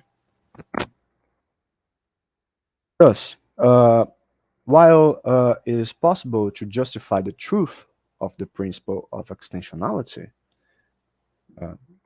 such justification will either depend on an appeal to theses external to classical Mereology or an appeal to principles internal to it, but as questionable as the principle of extensionality. And once we give up such principles, we also open up space for fruitful theorizing about the role played by the notion of structure in the metaphysics of composite objects. Of course, this new theorizing would bring another host of philosophical problems. The most obvious one concerns the problem of individuation of structures. After all, it seems like there is no clear-cut answer to the question about when a structure begins to be instantiated by some objects, and the same for when it ceases to be instantiated by the same objects. If we assume a very strong position where any change whatsoever in the arrangement of parts is sufficient for changing said structure, then we will face the unpleasant consequence that a lot of new wholes come to be and cease to be every time we have even the most tiny changes. This would not only increase the population of our ontology, but would also bring questions about linguistic reference, causality, grounding, and so on and so forth. On the other hand, if we are not able to come up with a good criterion, we would end up with some kind of vagueness to deal with. And to the extent that this vagueness could be considered as a linguistic or epistemic, it can be said to be harmless. Nevertheless, if it leaks into the metaphysical sphere, then we will have some serious problems to deal with. So, when it comes to the formal part of the problem, things get a little messy. How could one represent structure in the formal language of Mereology? Something akin to the concept of ordered pair in set theory comes to mind, but we must be aware that such an enterprise might not be so easy, as we can see from Vasi 2016. But if we succeed in doing so, we could use this to represent domains in science, for example, where the notion of structure plays a central role without resorting to abstract objects like sets and classes. So that's all, folks. Thank you again.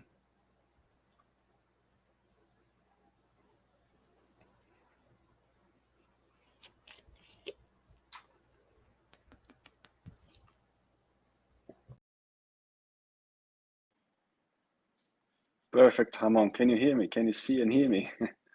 I think so, yes. Okay, yes. I just promoted myself.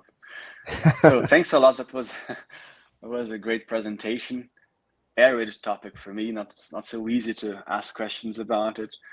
But I would like to see if we have questions from our friends or someone in the chat, someone here in our conversation.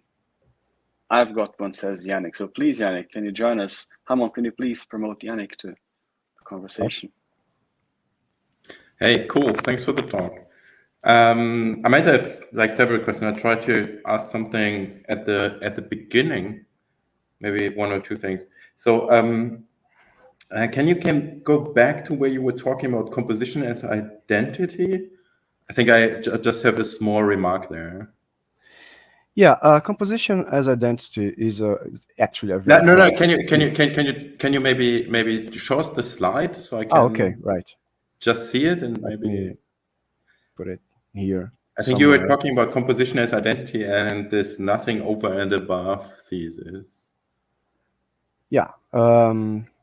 Yeah. So nothing over and above.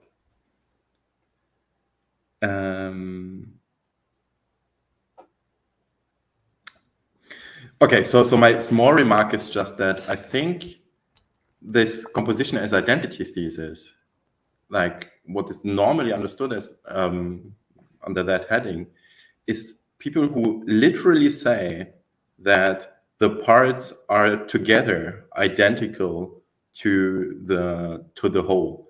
They sort of have an understanding of, or they advocate for an understanding of the identity relation, where on one hand of the relation there can be several things, in this case the parts, and on the other hand one thing, the whole. And like my sort of pedantic point was just that this idea of nothing over and aboveness can, I think, also be spelled out in other ways. Some people try to do that. Maybe some grounding theorists say that theory of grounding just sort of spells out how the composite object is, in a sense, nothing over and above, without being identical to the parts taken together. It's just a sort of pedantic comment, but I think there's like people spell this nothing over and above thing out in different ways, not just as composition as identity. Or am I mistaken there? Oh, the debate is very broad again, and it precedes this discussion about grounding, metaphysical grounding. So when Lewis states that in the 80s, and people from Mereology discussed this in the last 30 years, some 10 or 15 years before grounding, I think. I'm not certain right now. The problem was what it means for something to be a whole composed of parts, because in classical Mereology, the calculus, if you think about Peter Simon's parts, or Goodman's and Leonard calculus of individuals, and Lesniewski calculus of manifolds, a whole is another entity. It's an addition to your ontology, an addition to your domain of discourse. So when Lewis came up with this idea that a whole is nothing over and above, he was directly attacking this idea that a whole was another entity in my inventory of reality. And he says very clearly that if you count the parts and then you count the whole, you are double counting, because there's no new entity to count besides the parts taken together. Now, when it comes to grounding, it will depend, I think, and you can enlighten me, depends on whether you have a reductionist account of grounding or not. If you think that the grounded entity somehow is reduced to the grounding entities, then you can kind of cut off the whole and just say, well, what exists in a more fundamental level is the parts. That's what really exists. That's what fundamental. The whole is something derived. I don't know, something that comes up after it's grounded on the parts, but it has it's not, let's say, as real as the part in some sense. But again, it depends on whether you see grounding as a reductionist relation or not. Yeah, cool. Thanks. I think that definitely helped me. I have one more question, but maybe Amy can ask you first, and then I'll ask later, or maybe some in the comments. Yeah, I think that's maybe a good idea. Can you promote her, Rhamon, please? Yeah. Of course. Hi. Yeah, thanks for the good talk. My question, maybe not surprisingly, is a sort of very big background question here. So first I wanted to recommend to you, if you don't know them already, do you know David Sanford's papers on naive Mereology? I don't remember. I'll put it in the chat so you can find Okay. them. He has a couple of papers that are really nice at showing in clear and kind of ordinary language terms why Mereology doesn't give a theory of parts and wholes that corresponds in any way to our ordinary talk about parts and wholes anyway, and that would apply to ordinary objects like lawnmowers and their part lists.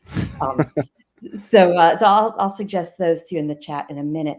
It kind of hits on the big background point I'm getting at too. So if you look at some of the history, right, then mereology was, as I think you mentioned at some stage, introduced as an alternative to set theory, right, to how we can do some of the same work as sets without these ontological commitments, right?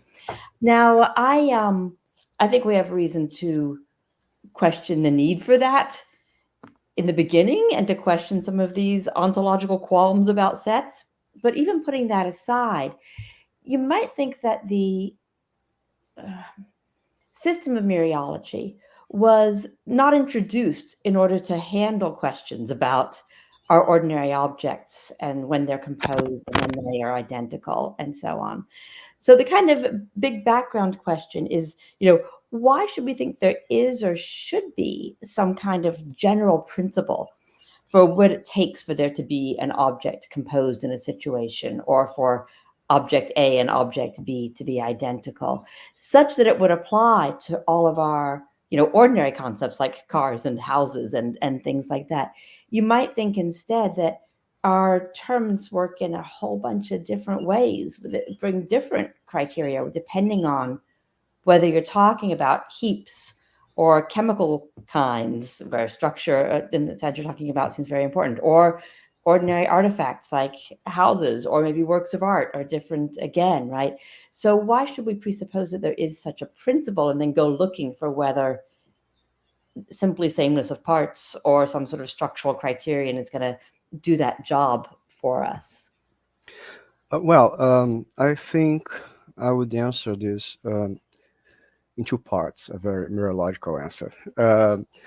First one, I think the real person who's to blame here is David Lewis, because he was very convincing in saying, and a lot of people believed in him, that mereology, extensional mereology, is the only correct theory of composition, and other forms of composition are at best magic. That's his words. So he was kind of very, he defended this strong position in a series of papers that the only correct way to understand mereology, you understand composition, is through extensional mereology. So a lot of authors bought this idea, and recent literature in mereology followed his lead. And so people were trying to, well, if that is the best theory of composition, the only theory of composition after all, then of course we have a lot of problems. We have to solve these problems by kind of, fixing these rugs in the carpet that appears once you accept that position. I actually disagree with him, and I am more prone to accept the idea that extensional mereology is not the best theory, not because I'm a pluralist about parthood, but just because I think extensional mereology, as we know, was conceived to play a very specific role in all our theoretical endeavors. It was not a metaphysical theory. It was just a mathematical theory. So applying that to the world is like Aquinas trying to reduce everything to pure sets. It's not the best way to do metaphysics, I think. When it comes to the second part of your question, why presuppose a universal background for mereology? Well, my intuition, first of all, I think it's a tendency of traditional metaphysicians to try to come up with universal theories that explain everything. So it's a kind of thing that we do. We like to try to explain the world through one big principle that will solve all the problems. But to be a little bit more realistic, I think there are some minimal principles of mereology that represents very well what we understand about parthood. but it's very minimal, like the principles of transitivity, anti-symmetry, reflexivity. They are at the core of our the core of extensional Mereology, but at the core of our understanding, minimal understanding of what it means for something to be part of another things. But maybe from that minimal core, one could build different Mereological systems to apply to different regions of being, if you will.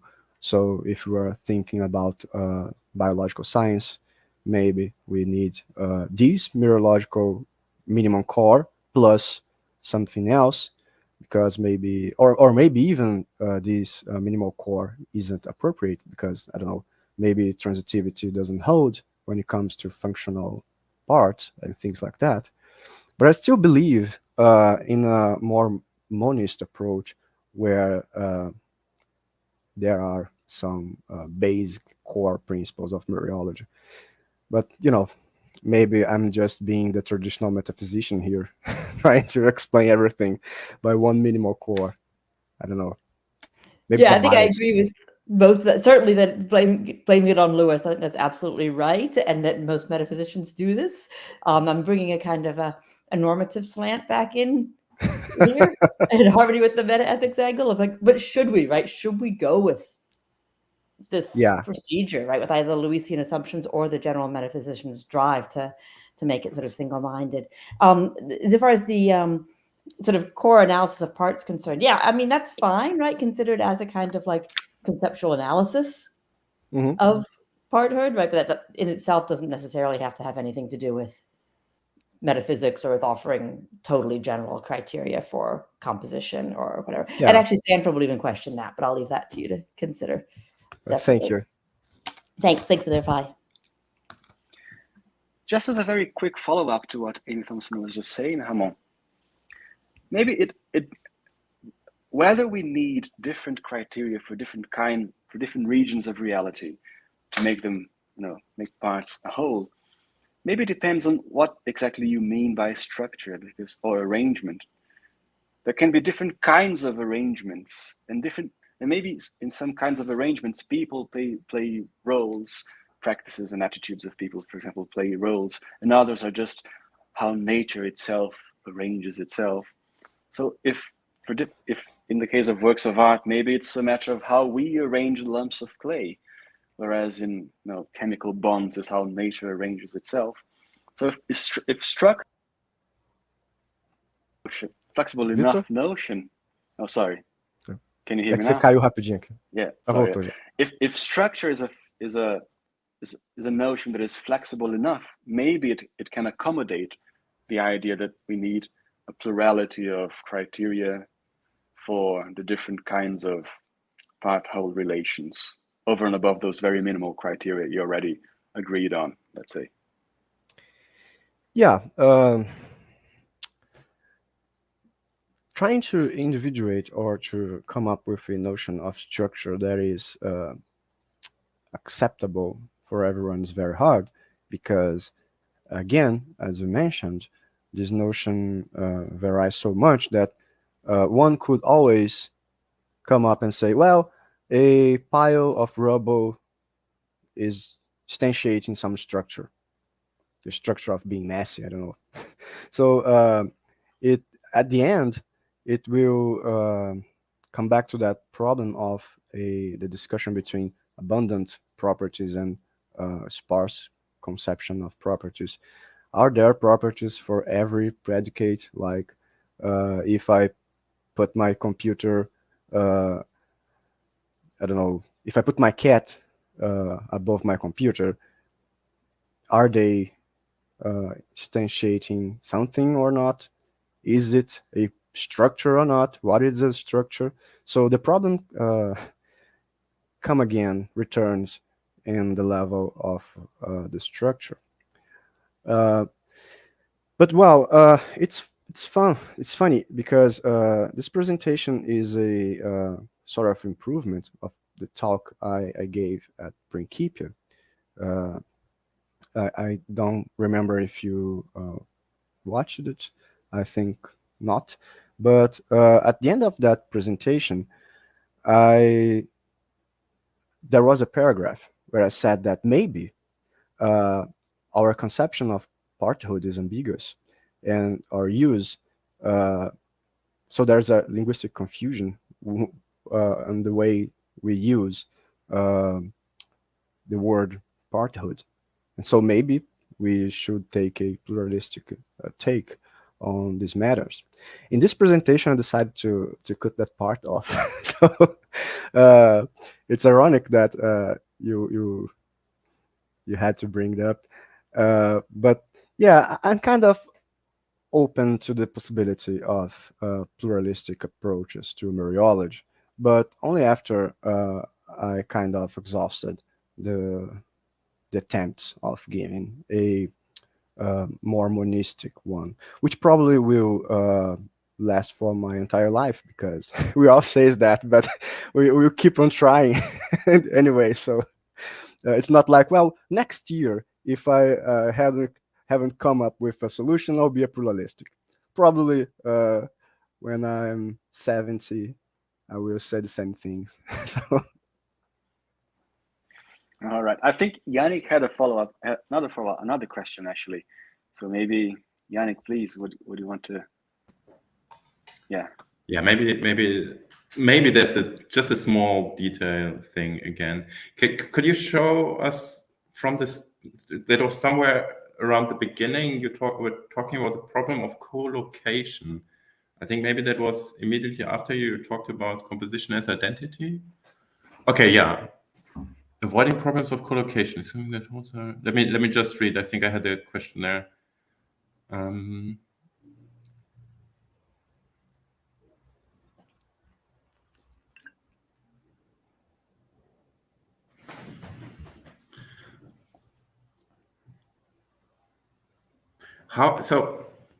Okay, so maybe this just concerns the way you formulate this, but how does assuming that wholes are numerically distinct from entities from their parts lead to the problem of explaining how two distinct entities occupy this same space-time region?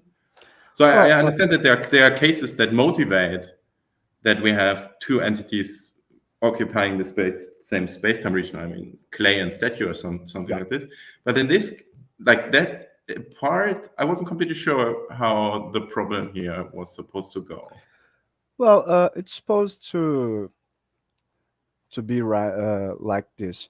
If a whole is a entire numerically distinct entity, something, another entity occupying the whole of the regions of the parts taken together, then we seems to have a problem, because when I look to my table, I only see parts of my table. But if there are over and above these parts another thing that is the table, then we have the parts of the table and the table occupying the same space, which is very strange, because I cannot put this thing apart. It seems like there's only my table. There's only the parts of my table. That's the insight behind composition as identity. If Baxter has this example where he says that if a landowner divide his land into 6 pieces and then sells each of these pieces, he cannot claim ownership of the whole, because there's no whole for him to take ownership. So if he's exposing a composition as identity thesis. So the opposite position would be there is. It was. I think it was like a pedantic point about how you put this, because if you deny composition as identity, I don't think there are 2 distinct entities occupying exactly the same space-time region. I mean, there's the whole, and then there are all the proper parts. But since they are proper parts, they don't occupy exactly the same space-time region. only together they do. Maybe this is still a problem to have these parts together occupying the same space-time region as the whole. Of course.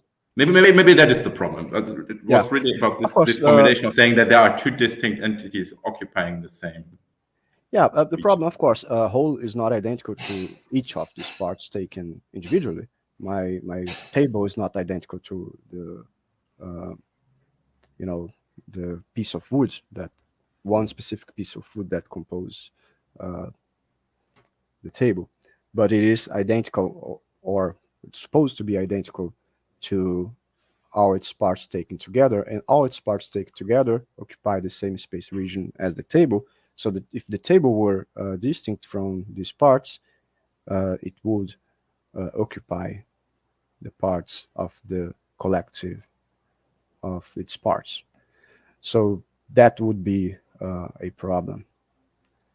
Okay, I see. Well, maybe it isn't, but it seems so. No, I see what the problem is supposed to be, and it was really about the formulation. There. Okay, thank you. Thank you. Well, my friends, I guess we are left with no time, but thank you very much, Rhamon, for your great talk, and thank you everyone who asked questions for your questions. Thank you everybody who followed our session today, our session yesterday. We're coming to the end of our workshop now. So maybe, Rhamon, can you bring everybody to the screen, so all the participants today, so we say goodbye one last time. I'd like to say some last words too. Please, yes, parting words. Not the last words of my life, just the last word of this meeting. I'd like to thank you all for being here, and the invited speakers for accepting our invitation. We are very glad to have you here. I'd also like to thank the institutions that supported this meeting, the Federal University of Rio de Janeiro and the Federal University of Paraíba, and the Pontifical Catholic University of Rio de Janeiro. And I would like to give a special thanks to Vitor for accepting this idea that we had the last Principia. So without him, it probably wouldn't happen. So thank you very much, Vitor. It was a very special occasion for me. Thank you very much, Rhamon, for the kind words. And thank you all. Thank you, Professor Amy Thomason. Thank you, Yannic Kappes. Thank you, Beatriz yesterday, Beatriz Sorrentino. Thank you, Rodrigo Gouveia. And thank you, of course, Rhamon. Well, thank you for your contributions to our workshop. And thank you, everybody who followed us. Thank you for the questions, for the audience. And that is it. See you soon, hopefully. Thank you very much. Goodbye. Goodbye. Thank you so much for organizing and for all the great papers. I really enjoyed it. Glad to get to talk with you all. Bye-bye. Nice to meet you all. Nice to meet you. Rhamon, por favor, você encerra a live, que eu tô sem conseguir aqui. Rhamon, good job on your first presentation, by the way. Your first presentation in English. That is